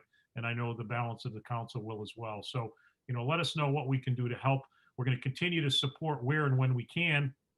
As you know, we are in tough financial times, and we are very limited in terms of direct financial support that I think the town can provide at the moment. But we are certainly willing to support it as ambassadors and support you to the extent we support these pass-through grants that we've done twice now for your remediation work. And I'm sure we'll continue to do those kinds of things as well. So Alona and David and Ron, I thank you all for being here tonight. I think it's very informative, and good luck with everything, and we're here to assist. So thank you all. Thank you very much for having us. Yeah, thank you very much. You're very welcome. Thank you. And with that, we're going to move on to 4E, which is summary of our 2021 second quarter consent calendar donations. As you see in your package, as always, you have a summary of that. I don't know if there's any questions on that. Seeing none, we'll move on to public comment. Ms. Talbot, do we have any public comments? As I referenced earlier when I started the meeting tonight, we did get numerous letters from members of our community expressing concern over those events that occurred in Washington, D.C. Again, I don't know that you need to read all of the letters, but I certainly turn it over to you about that and anything else that you might have received. As you said, Mr. Chairman, there were 7 emails that were forwarded to the council, and you have addressed them this evening. They were all requests for council to condemn the recent violence in Washington. And at this point, there are no other public communications. Thank you, Ms. Talbot. And just to reiterate, as you heard in my statements, and certainly in Mr. Talbot's statements, and I'm sure we were speaking in a lot of ways for many members of the council, we certainly will never condone those kinds of actions there or anywhere in this country. So hopefully we do stand united in that regard.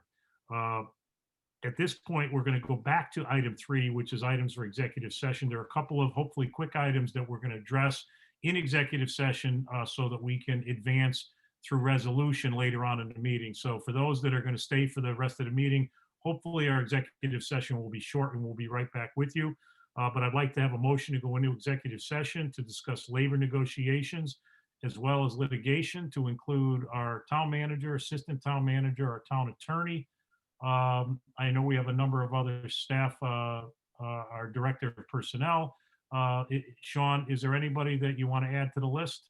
Yeah, the chief and deputy chief are here as well, I think, unless you said that. I couldn't quite hear. No, I did not. I do see both of our police chiefs here. So if I can get a motion to entertain allowing all those into executive session, Mr. So moved. Second.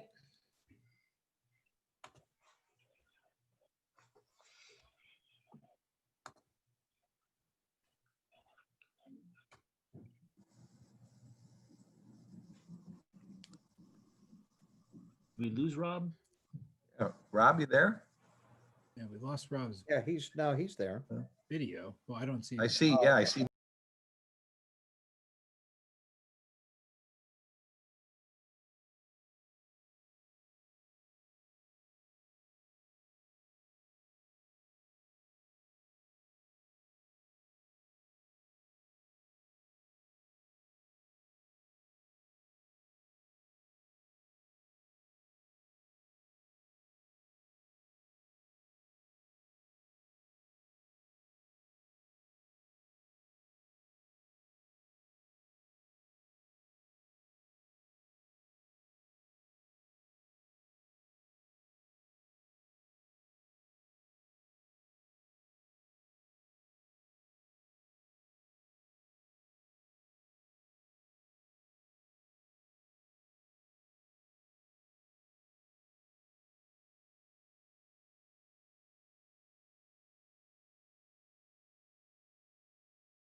approval of minutes of the regular meeting December 8th, 2020, special meeting December 15th, 2020. So moved. Thank you, Mr. Talbot. Is there a second, Ms. Pavano? Any questions or comments on the minutes? Seeing none, I'll call for a vote. All those in favor? Aye. Aye. And passes unanimously. Thank you. We will now move on to item 6, consent calendar. Mr. Barry. Mr. Chairman, be it resolved that the town council approves resolution 011221-1. Be it resolved that the town council approves the consent calendar for January 12th, 2021 as follows. Second. Thank you, Mr. Barry. Thank you, Mr. Slocum. Mr. Chairman, I continue to be in awe at the generosity of our community from many, many residents and from some businesses with the Hometown Foundation and Bazzuto's, a $25,000 motorcycle for our public safety people and their use, as well as from Senior Center and individual residents. It's just unbelievable and generous, and what a wonderful town we live in. Thank you, Mr. Barr. Were there any questions or comments on consent calendar from members of the council? Seeing none, other than reiterating what Mr. Barr said, we do have an enormously generous community. There are some large donations, as he referenced, the Hometown and Bazzuto donation for the new motorcycle. And there are, a number of them. Cheshire Senior Travel Club for $4,940, the Human Services, almost $1,000 from the Cheshire Fire Department Holiday Collection to Human Services gift, and the list goes on and on and on. And I apologize, I can't read them all, but there are significant donations, and we are very grateful for those. So with that, I'll call for a vote. All those in favor? Aye. Motion passed unanimously. Thank you. Okay, we're going to move on to item 8, old business. A, discussion and possible action regarding parks and field use fee changes. Mr. Talbot. Thank you, Mr. Chair. Be it resolved that the town council approves resolution 011221-2. Be it resolved that the town council approves the revisions to the recreation field use fees as presented and attached effective January 1, 2021. Second. Thank you, Mr. Talbot. Second, Mr. Veliver. Thank you, Mr. Talbot. And thankfully, Mr. Gawlak has returned. I did see him earlier, and I thought I was going to have to carry the water by myself, but he is back. Basically, this is something that has been in the works with the Park and Rec Commission for several months now, and probably has been top of Mr. Gawlak's radar for the better part of a year and a half when he joined us. So it is additions and corrections and amendments to priorities number 3 and an addition of priority 4. And Mr. Gawlak, if you wouldn't mind, I'll let you elucidate.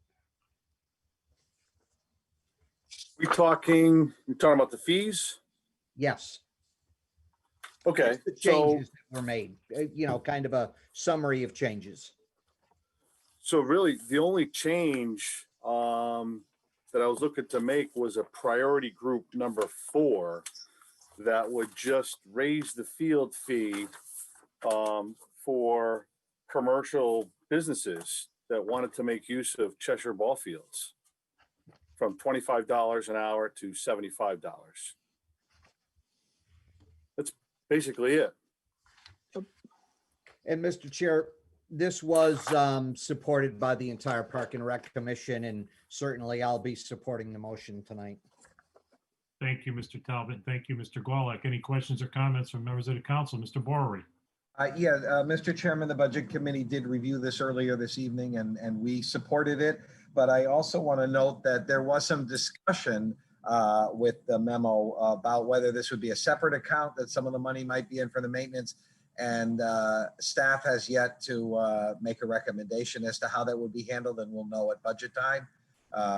Some of us said we really aren't too sure that we want another separate account, the enterprise fund or whatever, but that certainly it would be accounted for and carefully noted that the funds were there to allow for maintenance of the fields as well as just everyday maintenance and upkeep. Thank you, Mr. Bowery. Other questions or comments from members of the council? Mr. Walsh? Thank you, Mr. Chair. Yeah, I just wanted to make sure people know, I mean, this is going to increase our, the amount that you get right around, is it $24,000 based on past usage, or is that, am I reading that right?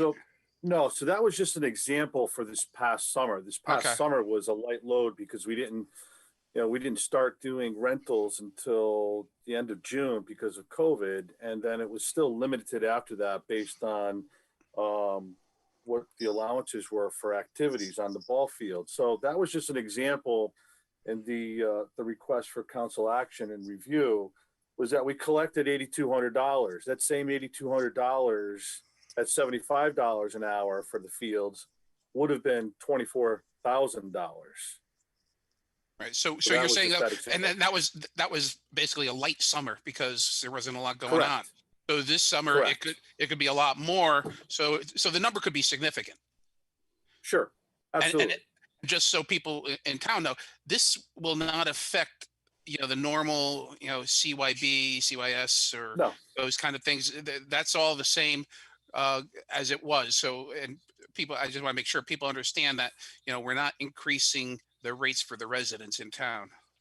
No, and the league organizers know that because I instituted last January, field distribution meetings where we had all the youth groups, all the field user groups come together on 2 different nights in January.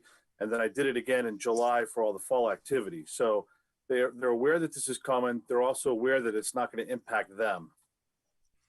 Okay, thank you. Yep. Thank you, Mr. Walsh. Mr. Golick, I'm sorry, did you have more you wanted to add? No, good, thanks. Okay, yep, thank you. Any other questions or comments from members of the council? Seeing none, with that, I'll call for a vote. All those in favor? Aye. Motion passes unanimously. Thank you. Thank you, Mr. Golick, for being here. Appreciate your patience. We'll now problem. move on to item 8B, which is discussion and possible action regarding the Board of Ed Administrators Labor Agreement. Ms. Nichols, please. Yes, thanks, Rob. The resolution is as follows. Be it resolved that the town council approves resolution 011221-3. Be it resolved, and I'm not sure which one we're going to, that the town council approves or rejects, how do you want? Approve. Approves the Cheshire Public Schools Administrative Personnel Collective Bargaining Agreement as revised and presented. I'll second that. Second. Thank you, Ms. Nichols. Across the aisle and give it to Mr. Jinks. Back to you, Ms. Nichols. Well, I'm just trying to find the paperwork that went with that. That was the description of what we were doing. We've discussed it ad infinitum on the council, and I've lost the sheet of paper now that has the details about that. If somebody else has it at their. Yeah, I have it, Ms. Nichols, and I'm happy to give a brief summary if you don't mind. Can't find it in this pile of paper. The wage increases as follows are in year one, 1.75%. All in with 1.3% general wage increase and a 0.45% step. Year two is 2.5% all in, 2.2% general wage increase and 0.3% step. Year three is 2.65% all in, 2.58% general wage increase and 0.07% step. There are also some changes to the HSA co-share, which increases from the current 11% rate to 12%, then 13% and 15%, which is revised from the previous offer at 11, 12.5, and 14. The PPO and HMO plans dropped in 2023 were to ease administrative burden on the district. And I think the only other thing that's probably worth mentioning is the HSA annual deductibles will remain at $2,000 and $4,000. The overall wage increase costs in year one are $44,672. In year two, $65,221. And in year three, $71,068. And we do have some numbers to talk about the medical benefit cost savings that the town has as a result of those increased percentage shares passed on to the employees, which is $2,721 for the first 2 years and $5,402 in the last year. So that is effectively, I think, summarizes it correctly. Thank you. Are there any questions or comments from members of the council? Mr. Walsh. Thank you, Mr. Chair. In looking at this, I don't know if you mentioned the annuity on this as well. There was a My apologies. I did not, and I skipped over it by accident. So thank you for bringing it up. yeah, there are annuity increases each year. It's currently at 5,000. I think year one will be at 5,500. Year two is 5,750, and year three will be 6,000. Along with that and the general wage increase, I have a real issue.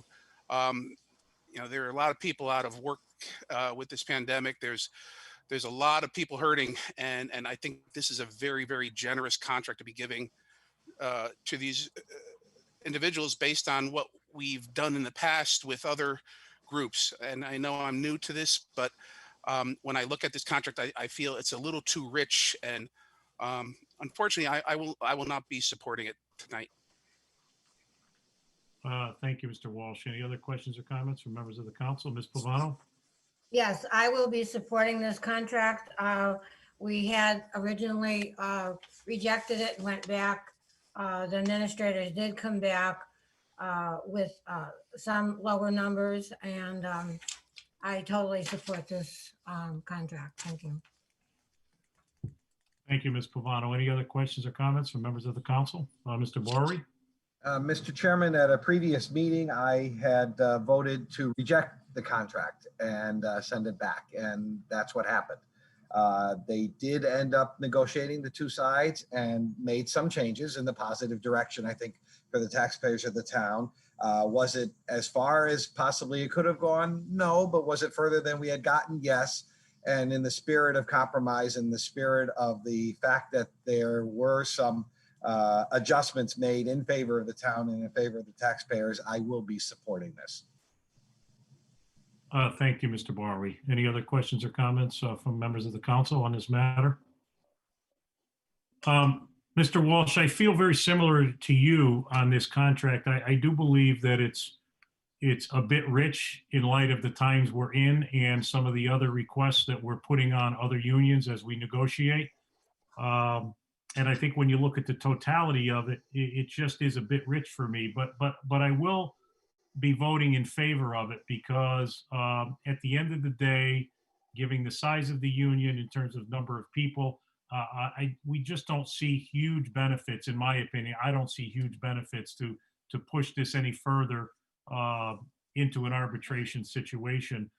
I agree with Mr. Bowery that the group did come back with some level of compromise. I don't think that it is quite enough as to where I would ideally like to be. But again, in the spirit of that cooperation and the fact that I just don't think we're going to get significant savings in addition to what we've already gotten for the taxpayers, I will vote in favor of it. But again, I recognize your concerns, Don, and I certainly understand why you're doing what you're doing. I know it has nothing to do with your respect for these administrators. We all respect the work that they do immensely. It's just unfortunately entirely a result of the tough times that we're all dealing with. And we as a council need to understand and respect what our taxpayers are all going through. So I recognize and respect your opinion on it, Don. So thank you for that. Thank you. And with that, unless there's no other comments or questions, I'll call for a vote. All those in favor? Opposed? Mr. Slocum, was that in favor? It was indeed. Okay, thank you. So See, the I told motion you it's slow. I passes. got a slow screen. 8 in favor and 1 opposed. Mr. Walsh opposed. Thank you all for that. We will now move on to new business number 9, extension of the COVID-19 local property tax deferral program. Mr. Bowery. Yes, Mr. Chairman, this is really informational and to use the bully pulpit, if you will, of the town council to get word out to residents that we as a council voted to defer payments with no interest for a 3-month period back for the first payment due in the fiscal year. Now the second payment due in the fiscal year is due this month. And because the governor's order executive order released last month at the last minute, really, it extended whatever local municipalities had done for the first half of the year to the second half of the year. Bottom line is that the extension now allows residents to pay with no penalties through March 31st, as opposed to being due in January for their second half of the tax bill. The reality is that most bills had been paid on time the first half and expect to be paid on time because many of them are just escrow and the banks are required to pay those on time. And so it really did have negligible effect, but it's our way of saying to the residents, hey, we see that there's tough times with some of you, and this way maybe can help out a little bit with some of the tax bills and a little delayed in receiving the money if you have to. There is in fact a motion. I was going to say, thank you for your very nice comments, Mr. Barwe, but please put the resolution on the floor. I'm sorry, we didn't think there Would was you one at like the me? budget meeting Well, earlier. I did, and I guess You were right. I'll Mr. go with the motion. How's Okay, that sound? I'll second it. Thank you. Be it resolved, the town council approves resolution 01-1221-4. Be it resolved that pursuant to the governor's executive order number 9R, the town council confirms the extension of local tax deferment program as adopted by the council on April 14, 2020. Thank you, Mr. Slocum. And Mr. Barwe, I'm teasing you because I've done the same thing over and over again. And I just like to blame it on Zoom. All of this is Zoom's fault. we Any already- questions or comments on this item before the council? Ms. Pavano? I believe, just for a point of clarification, that this resolution also included the sewer bill. Yes, Is that correct? yes. Thank you. Thank you, Ms. Pavano. Any other questions or comments? Seeing none, as Mr. Barwe said, not every town has provided this to their taxpayers. And I think this is a great way for us as a council, particularly in light of the strong financial position that we're in, to recognize and support all of our taxpayers who are dealing with difficult times during this pandemic. So I know we're all proud to support this, I think, shortly. And, it's essentially something that the governor has done through executive order anyway. But again, not every town has taken advantage of it. And I just want the taxpayers to know that your council did support this on your behalf. So with that, I'll call for a vote. All in favor? Aye. Motion passes unanimously. Thank you very much. We'll move on to item 9B, authorization to execute documents with the state of Connecticut, Department of Emergency Services and Public Protection, Division of Emergency Management, and Homeland Security. Ms. Pavano. Yes, be it resolved that the town council approves resolution 011, 221-5. Be it resolved, that the town council may enter into with and deliver to the state of Connecticut Department of Emergency Services and Public Protection, Division of Emergency Management and Homeland Security, any and all documents which it deems to be necessary or appropriate. And further resolved that Sean M. Kimball, as town manager of the town of Cheshire, is authorized and directed to execute and deliver any and all documents on behalf of the town of Cheshire, and to do and perform all acts and things which he deems to be necessary or appropriate to carry out the terms of such documents, including but not limited to executing, delivery, all agreements and documents contemplated by such documents. This is actually a memorandum that the Department. Excuse me, Ms. Pavano, I'm sorry to interrupt, but we need a second. Oh, sorry. Thank you, Mr. Talbot. Can I blame it on Zoom? Yeah, listen, we're all in the same boat, Ms. Pavano, but back to you. My apologies for interrupting. That's okay. This is actually a memorandum that the Department of Emergency Management and Homeland Security is asking for, and one that we do annually, and it allows the town to participate in the many grant opportunities and to secure grant funding. Thank you. Thank you, Ms. Pavano. Any questions or comments from members of the council? I think this is pretty self-explanatory and something we generally do. No questions, no comments. Call for a vote. All those in favor? Aye. Aye. Passes unanimously. Okay, we're going to move on to 9C, approval of bidding requirements. Mr. Slocum. Thank you, Mr. Chairman. Be it resolved, the town council approves resolution 011221-6. Be it resolved that pursuant to section 78C1 of the town charter, the town council maintains the requirements for sealed bids for February 1, 2021 through January 31, 2022 at 15,000 bid limit for non-construction related services and 30,000 bid limit for construction related to services.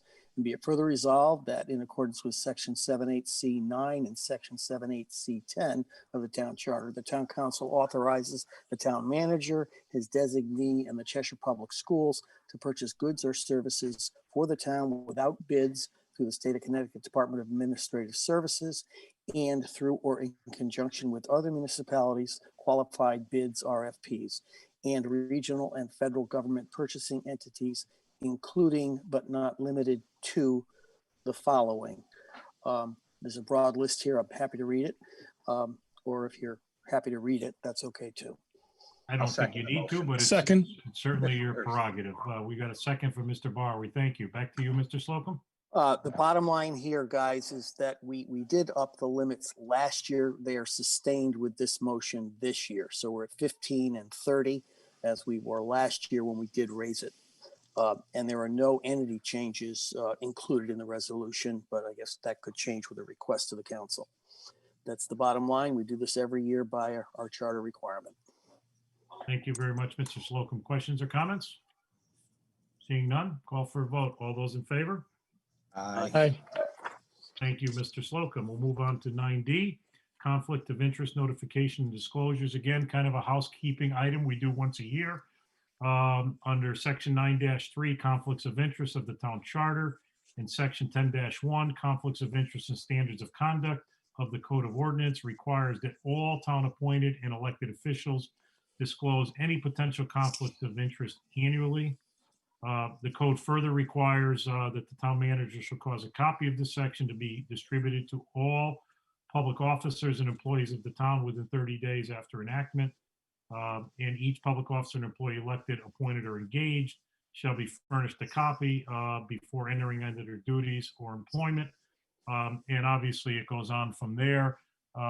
This is again just standard operating procedure for us on an annualized basis. I think you've all got a copy of this. And really that's it. There is, to my knowledge, Sean, there's nothing formal we need to be doing at this point, correct? That's correct. That's correct. Okay. Are there any questions or comments from any of the members on this conflict of interest policy? Okay, thank you very much. We'll move on to 9E, annual adoption of fair housing policy. Mr. Walsh. Be it resolved that the town council approves resolution number 011221-7. Be it resolved that town council adopts the fair housing policy as follows. Whereas all American citizens are afforded a right to full and equal housing opportunities in the neighborhood of their choice. And whereas state and federal fair housing laws require that all individuals, regardless of race, color, religion, sex, national origin, ancestry, marital status, age, mental or physical disability, lawful source of income, sexual orientation, familial status, be given equal access to rental and homeownership opportunities, and be allowed to make free choices regarding housing location. And whereas the town of Cheshire is committed to upholding these laws and realizes that these laws must be supplemented by an affirmative statement publicly endorsing the right of all people to full and equal housing opportunities in the neighborhood of their choice. Now, therefore, be it resolved that the town of Cheshire hereby endorses a fair housing policy to ensure equal opportunity for all persons to rent, purchase, and obtain financing for adequate housing of their choice on a non-discriminatory basis. And be it resolved that the town manager of the town of Cheshire or his or her designated representative is responsible for responding to and assisting any person who alleges to the victim of an illegal discriminatory housing practice in the town of Cheshire. Second. Thank you very much, Mr. Walsh, and thank you, Mr. Jinks, for that second. And thank you, Don, for reading that entire resolution. I think it's important that the public hears that entire resolution, and certainly we commit to comply with it. So thank you for taking the time to do that. Are there anything you'd like to add to it, Don? I think it's pretty self-explanatory. It is. Yep, it's very self-explanatory, and yes, I think it's something that we all should know about too. Great. Thank you very much. Any questions or comments from members of the council? Seeing none, I'll call for a vote. All those in favor? Aye. Aye. Motion passes unanimously. Thank you very much. We will now move on to 9F, the discussion and possible approval of income levels for the 2020 local elderly tax credit program. Mr. Bory.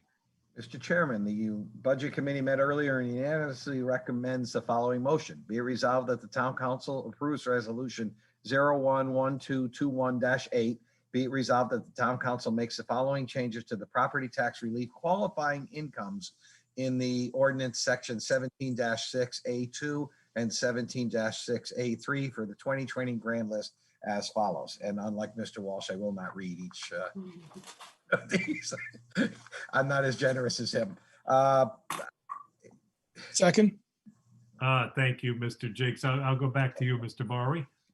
Thank you. This is increasing the limits following with the state guidelines, about 1.5%, about $300 per category, income category. But what I would remind everybody is that 431 or so people take advantage of this year, and it's been fairly steady, but there's been some ups and downs over the years. This was started about 30 years ago and been a very welcome program. But we go above and beyond here in Cheshire what the state has in their program. They stop relief at household income $45,000, and we go up to 55 for single and 59 for married. So we offer a more generous, a more rich program to help our seniors and to help people that we want to keep in this town and who have been here, and we want to stay, and we want to help them. If this little bit can help them stay in their homes and enjoy the community where they've been, then we certainly want to continue doing that, and this helps that.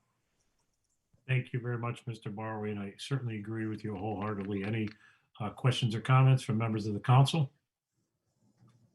Seeing none, and the only thing I'll underscore, because I do think it's important, and you touched on it, Dave, is that for our 19 grand list, as you said, 431 participants receiving total tax relief of almost $425,000. That's significant.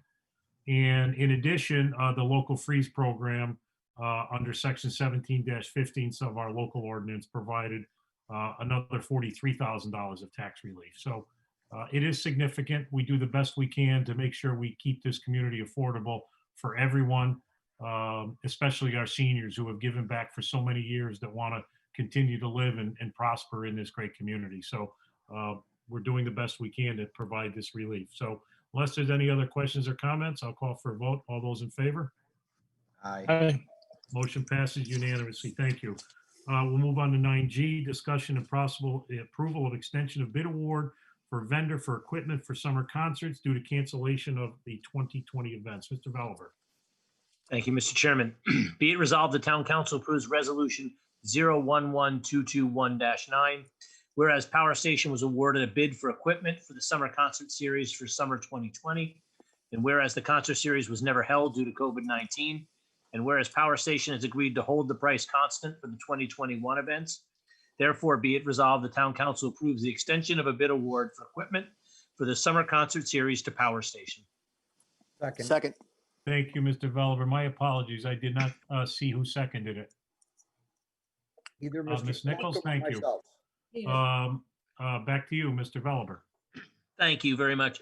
This motion is pretty self-explanatory. Unfortunately, we have a normal summer concert series that was due to COVID was unfortunately canceled, and hopefully we are all hopeful that we will have another exciting concert series this summer. And due to that, due to the cancellation of last summer, Power Station would like to continue to do that, and they've agreed to hold their bid, their price constant for the 2021 events. And I think this is a good program for a local business, and one that I will be supporting. Thank you very much, Mr. Veliver. Any questions or comments from members of the council? John, do you have any additions, anything to add, since the concert series does fall under the recreation and department? I do not right now, but I appreciate your support and moving forward with it. Thank you, Mr. Golick, Mr. Veliver. If we're fortunate enough, hopefully this summer we'll be able to reinstate this and enjoy it. And I know Power Station will do a great job, and I want to thank them for keeping that price. I'm sure, like a lot of us, their business probably has been hit by COVID, and I'm very happy to support this for a great local business. So thank you to them for being supportive of us, and hopefully this is our small way of giving back. So unless there's any other questions or comments, I'll call for a vote. All those in favor? Aye. Motion passes unanimously. Thank you. Thank you. We'll move on to 9H, discussion of possible action regarding a stipulated tax assessment appeal agreement. Mr. Barwi. Mr. Chairman, be it resolved that the town council approves resolution 01-1221-10. Be it resolved that the town council hereby authorizes the execution of a tax appeal stipulated agreement by and between the town of Cheshire and James A. Fazone Developers LLC. And be it further resolved that the town attorney is authorized and directed to execute on behalf of the town said agreement in the form and upon the terms and conditions as presented at this meeting. Second. Thank you, Mr. Barwi. Thank you, Mr. Slocum. Mr. Barwi. Mr. Chairman, this is an adjustment to, in a rather small percentage-wise adjustment to a commercial property with the value, and it won't affect the first year of the 5 years of the reevaluation period. But as happens with commercial properties, which don't have the big turnover the way residential properties, there's not always an agreement with the assessor and the property owner what the value of it is. But there is an agreement with the Judicial District of New Haven and our assessor and the property owner as to what the value should be now. And therefore, this will codify what the new valuation is. And it's about $800 a year in tax loss from what was originally thought, but it puts in line the real value of the property as determined by the parties. Thank you very much, Mr. Barwi. To be exact, it's $872 loss to the town per year over 4 years, totaling just under $3,500. Any questions or comments from members of the council? Seeing none, with that, I'll call for a vote. All those in favor? Aye. Motion passes unanimously. Thank you. Okay, we're going to move on to 9I, discussion of possible action regarding police collective bargaining agreement. Ms. Nichols.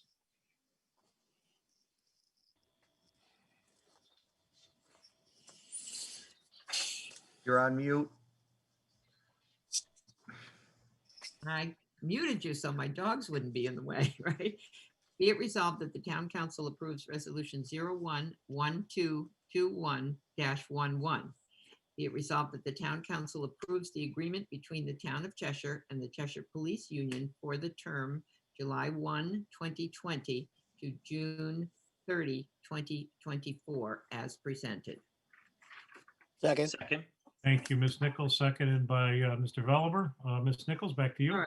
To give you a little history, this is a 4-year contract. And we negotiated with the police union, and the specifics of the agreement that we're voting on is in year 1, which is from retroactive from, well, it's from July 1, 2020 to 6/30/2021. We are offering a 0% wage increase for most of the police department, but there is a targeted increase limited to some senior officers who are above the ranks of going up steps. And we did that to improve the retention of some senior officers, because we believe our police are doing a spectacular job and we want to keep them in town. At years 2, 1.8 wage increase, 3, a 2.0, and 4, 2.0. We offer also additional benefits for educational military service. We also have increased the shared co-payment for medical insurance from 9 to 13% and from 17.25 to 20%. We've offered the wellness incentive program to the police officers. The net savings for all the wellness items over the life of the contract is estimated to be $124,000, $124,909. The estimate of difference to the budget in wages and all of the other one-time payments for the senior police officers and the military education and the medical insurance and retire will average out to $80,000 a year. I personally will support this contract. The police department in Cheshire is superb. They've done a wonderful job. We would like to keep our police officers busily employed in Cheshire, and we appreciate the job. They've had a particularly difficult year this year, and they've risen to every task that we've shown them, from weather issues to all of the policing that had to be done while we put new traffic lights in the town, and for all the COVID issues that we've had. So this contract, I believe, is fair, and I will support it. Thank you, Ms. Nichols, and I certainly echo your thoughts. We do have Chief Dreif and Chief Jointner here. If you'd like to add anything to what Ms. Nichols just said. Looks like we're all set. With that, I'll call for any questions or comments on this matter from members of the council. Ms. Pavano. Yes, I will be supporting this. We appreciate our police, and as Ms. Nichols has said, we want retention. We want to keep our officers in Cheshire. So I will be supporting this. Thank you. Thank you, Ms. Pavano. Any other questions or comments from members of the council? Seeing none, with that, I will call for a vote. All those in favor? Aye. Aye. Motion passes unanimously. Thank you to both chiefs for hanging in there with us tonight, and we appreciate all the hard work that you are doing on behalf of the community, and all of your officers and staff are as well. So thank you both. Thank you, Mr. Chairman. I was a little slow on the unmute there, but I just wanted to echo that the police union did ratify the tentative agreement overwhelmingly, and I know that they will appreciate the fact that the council has seen fit to do the same, and I'm sure they appreciate it. And thank you again for all the time and attention that you've given us during the process. It is our pleasure, Chief. Thank you both. We will now move on to item 9J, discussion regarding appointment of clerk of the council. Marilyn, hold your ears. Hold your ears. I am. I'm here. You're here. I'm hanging in. Ms. Nichols. Okay, I'm pleased to do this one. Be it resolved that the town council approves resolution 011-22112. Be it resolved that the town council appoints Marilyn W. Milton as clerk of the council under the terms and conditions as follows for the term from February 1 to January 30th, 2022. Attendance at meetings in preparation and submission of summary minutes for the town council and town council standing committees and study groups as assigned. Attendance at meetings, minutes, clerical work for the council, and no additional charge by her to us for meeting attendance past 11 o'clock, because we didn't think we would do past 11. Tonight may be an exception. Oh. But so I need a second, I guess. Who seconded that? Sylvia? Thank you, Ms. Slocum. Miss Slocum. Oh boy, God, I'm really losing it now. Thank you, Ms. Nichols. Mr. Talbot's ready to fall off his chair laughing. I think it was seconded by Mr. Talbot. As you can tell, we all get a little punchy with this Zoom stuff. My God. And Marilyn, the one thing that Sylvia forgot to mention is that the time you spend on writing the minutes regarding your own contract are free. Yes. All right? Okay. Bad try at levity. Any questions or comments regarding Ms. Milton's contract that's before us? Now, I would just like to say Marilyn goes above and beyond, and not only does she do council, but several other committees and commissions in town, and the minutes are delivered quickly and accurately, and we appreciate her attendance at the same amount of meetings that we have. So thank you, Marilyn. I will be supporting this. Thank you, Ms. Nichols. I see Mr. Walsh and then Ms. Pavano. Yeah, I just want to echo Sylvia's comments. Marilyn goes above and beyond, and especially with the Zoom calls going in and out and losing as we all know, we've all lost connections at one time or another. So it has to be a lot more challenging over the past year. So I thank her for sticking in and getting it all done. And she gets it done in a very timely manner. I must say, I said, I don't know how she does it. She mustn't sleep at all, but I appreciate her. So thank you. Thank you, Mr. Walsh. Ms. Pavano? Yes, I just wanted to echo, Marilyn, we really appreciate you. You do a great job, and I definitely will be supporting this. Thank you. Thank you, Ms. Pavano. Any other questions or comments from members of the council? Marilyn, thank you for your dedication. You do work extremely hard on behalf of our community. I know you take your job very serious, and I know you care a lot about the Cheshire community, and that means a lot. So thank you for all of that. With that, I'll call for a vote. All those in favor? Aye. Aye. Motion passes unanimously. Congratulations, Marilyn. You're going to have to put up with us for a little longer, A little while longer, guys. at least until November, till they throw us all out of office. Oh, let's hope not. Maybe you can buy a Okay, pillow we're for going to your move on to chair. town manager report and communications. I'm going to turn it over to our town manager, Mr. Kimball. All right, thank you very much, Mr. Chair. I will share my screen and I'll try to go through this pretty quickly. Hopefully everyone can see this at home. Again, as we typically lead with COVID-19 pandemic and vaccine rollout, I know Ms. Esposito was on earlier to cover some of the details, but again, as you'll see on our graph visually here, our case numbers continue to be up significantly over where they were the first 8 months of the pandemic here locally, and also in our 3 towns of Cheshire, Prospect, and Woolkit. They have stabilized somewhat, if you'll see, over the last couple of weeks. Of course, they've stabilized at this higher number, but it's about an average of 100 cases per week, as you heard Maura kind of walk through with the various age brackets. All of our town facilities have remained open for resident access, with the current exception of the youth center and the senior center, where assistance and programming are offered virtually. We are closely monitoring case rates, the employee exposures, and also reports of the new COVID variants as we just consider decisions related to continued access to town facilities and to protect the health of our residents and staff. But again, at this time, we remain open.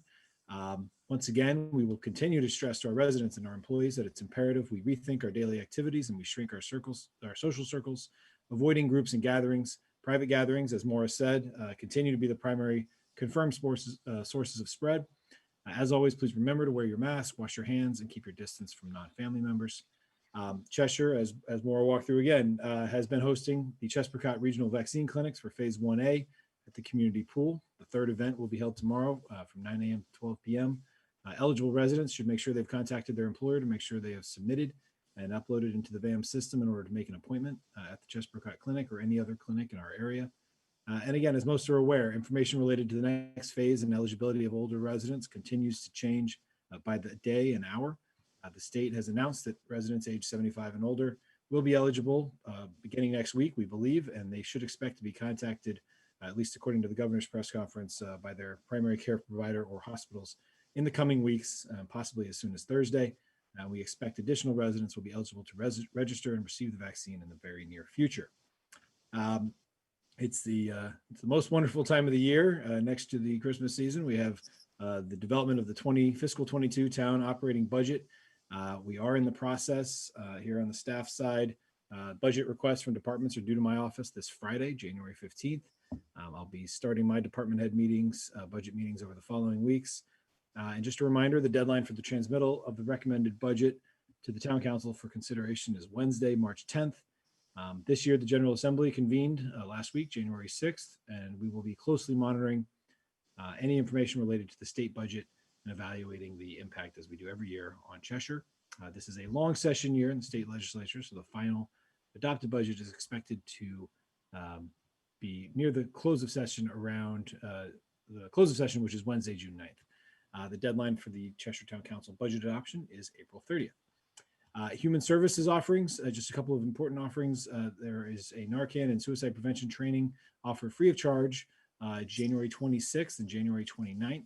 So for more information, please see our website or click the links that will be available in the town manager's report.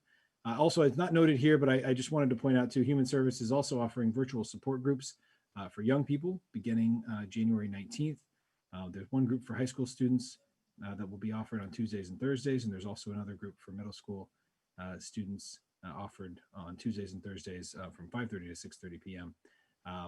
And again, it's just general support, stress management, and coping strategies for anxiety and depression. And I think, as we all can understand, this pandemic has been particularly challenging for everybody, but our youngest folks also have had a tough time coping. So I think that's an important thing to advertise and make sure you spread the word on some of those available services from our Human Services Department. Just an update on the new restroom facility at Quinnipiac Park athletic fields. We're on schedule to be bid this winter with a planned installation early summer. As a reminder for the council, this is a proposed precast structure similar to the bathrooms on the linear trail on the newest section over by West Main Street and Ball and Socket. The new restrooms at Quinnipiac Park will be able to provide an additional convenient and ADA accessible facility on the other side of the park from the existing restrooms there at the soccer fields. Just a quick visual, the new Trinity ambulance. Last week, Trinity contacted us to let us know that they have placed a new ambulance into service for Cheshire. It's a brand new 2021 ambulance. And as the town council recalls, we did push for newer vehicles and new equipment as part of the new contract negotiated with Trinity Health. So we're pleased to start to see some new apparatus here in town. And again, just closing with some upcoming number of town council meetings and subcommittee meetings and school modernization committee meetings for everyone's edification. So with that, I will turn it back to you, Mr. Chairman. Thank you very much, Mr. Kimball. Any questions or comments from members of the council? Okay, seeing none, we'll move on to 11, reports of committees of the council. Our chairperson's report. Ms. Nichols, anything to report?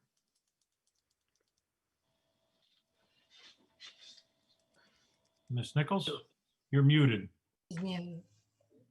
Still on mute, Sylvia. Oh. He looks good on mute. Sorry. There you go. I don't know how to take that. Personnel has been busy. We've passed a lot of resolutions tonight. We have a meeting tomorrow at 4 o'clock. That's all I have to say. Thank you, Ms. Nichols. Mr. Slocum? Planning has met a couple of times, and we are meeting with the full council over the next 2 evenings to discuss a few things regarding town attorney. Right. Mr. Veliver? Ordinance has met a couple weeks ago to discuss the sort of 3 main items: the potential anti-blight ordinance, a sort of an Airbnb ordinance, and a short-term rental, and a mobile vendor. We're still working on all those three things, and we'll probably be having the meeting in the next week or so, probably about 2 weeks. So, Mr. Barway, I know we're entering into a busy time for you, sir. Yes, we are. I would ask everybody to just block out your calendar. So March 10th through April 30th, 4 or 5 nights a week. And we'll try to keep it to what, Mr. Talbot, 2-3 hours before we get cranky. Is that what you? Sounds good, David. Yeah, there we go. But seriously, we will have meetings that the schedule will come out probably within the next month for meetings and in consultation with Chairman Orris. Thank you, Mr. Barway. Mr. Walsh? No report. No solid waste reports, huh? Nothing. Nothing stinks in this town. Thanks for that. I do have a couple of referrals, referral of amendments to the Park and Rec ordinance to our ordinance review committee. And, these ordinances have not been reviewed in a long time, as best I know. And I do know that we have a really hardworking committee, and Mr. Talbot, as our council liaison, also works very closely with that group. And I think with Mr. Gawlak's arrival, it's really timely for us to take a good look at this. And I think they've been working hard already on this, have some significant suggestions. And we just want to make sure that it goes through the normal process of ordinance to review and hopefully send back to the council for its consideration. I also have another referral of an increase to the qualifying income limits for the Veterans Tax Exemption, Section 17-13, to the Ordinance Review Committee. also to Mr. Veliver's committee that he chairs, just another way we can give back to our veterans to help make our community a little more affordable. So hopefully we're looking forward to getting something back again on that, Mr. Veliver. I'll move on to number 12. Anybody have any questions on those two items? No? Miscellaneous and appointments, number 12, liaison reports. I guess I'll start at the top. Mr. Slocum, No report, Mr. Chairman. Mr. Walsh, No report. no report. Ms. Pavano, Yes, the Board of Education, the superintendent will be presenting his budget on January 14th. It will be virtual and announced. thank you, Ms. Pavano. Ms. Nichols, Yes, just briefly, Performing in Fine Arts is still meeting very actively, and Arts Place is thriving even under COVID. And so watch for notices on their webpage and on the town website for classes that you can take. They've been very busy, did a scarecrow in the fall and did some Christmas things, and I'm looking forward to spring.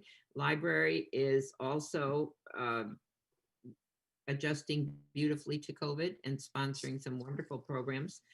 So go online for the Cheshire Public Library and you'll see many virtual programs being held. Some of them are fun and exciting, and I hope you'll take advantage of that. Those are my two liaisons.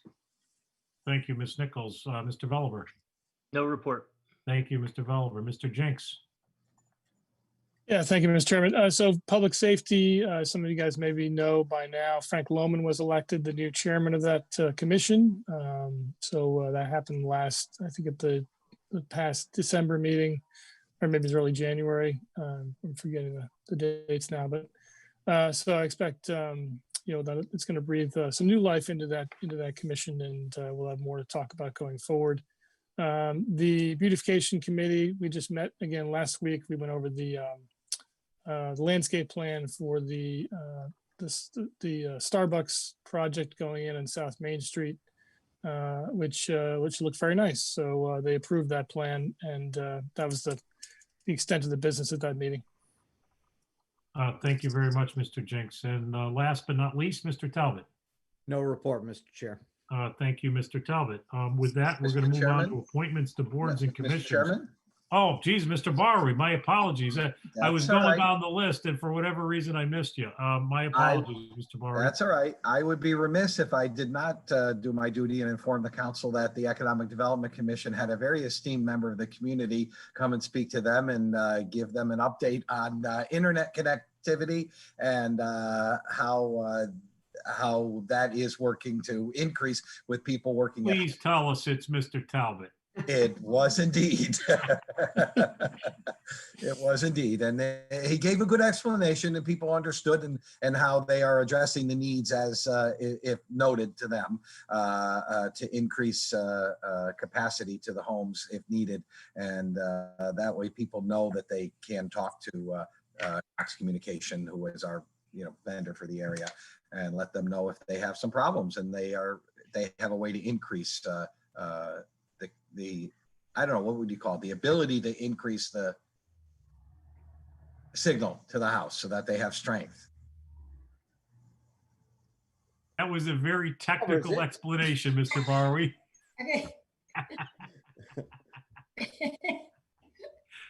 So when my internet went down tonight, it was Peter's fault. Well, he gets the credit for the increase, so we'll ask him if He takes the blame, exactly. Works both ways.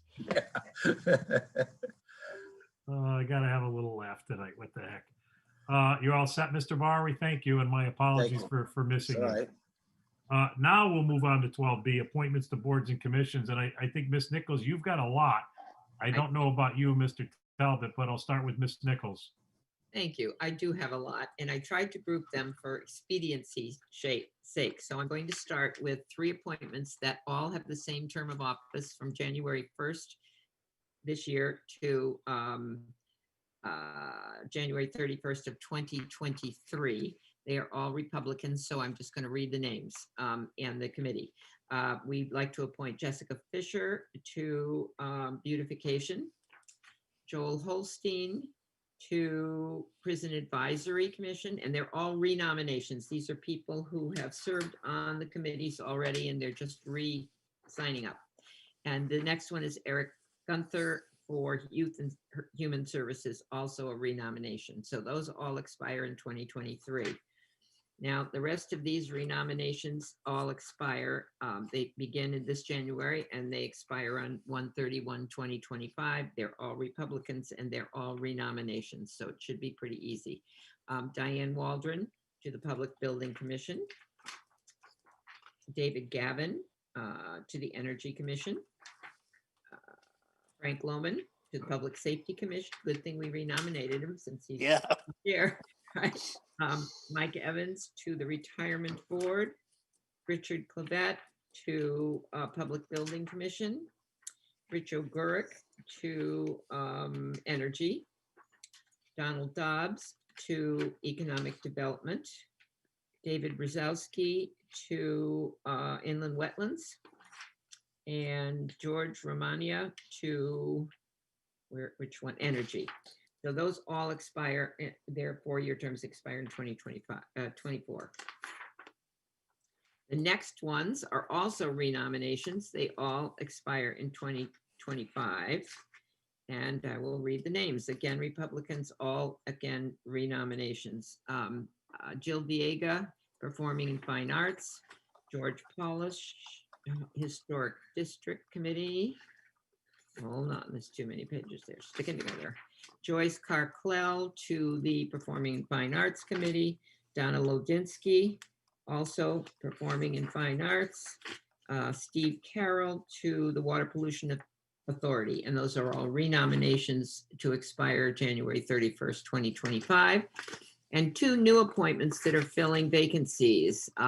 Tim Graver to fill the vacancy of Bob DeJong on the Inland Wetlands Commission, and Lauren Mealy to fill the appointment on Public Safety, to a new appointment filling the vacancy of Steve Larson on the Public Safety Commission.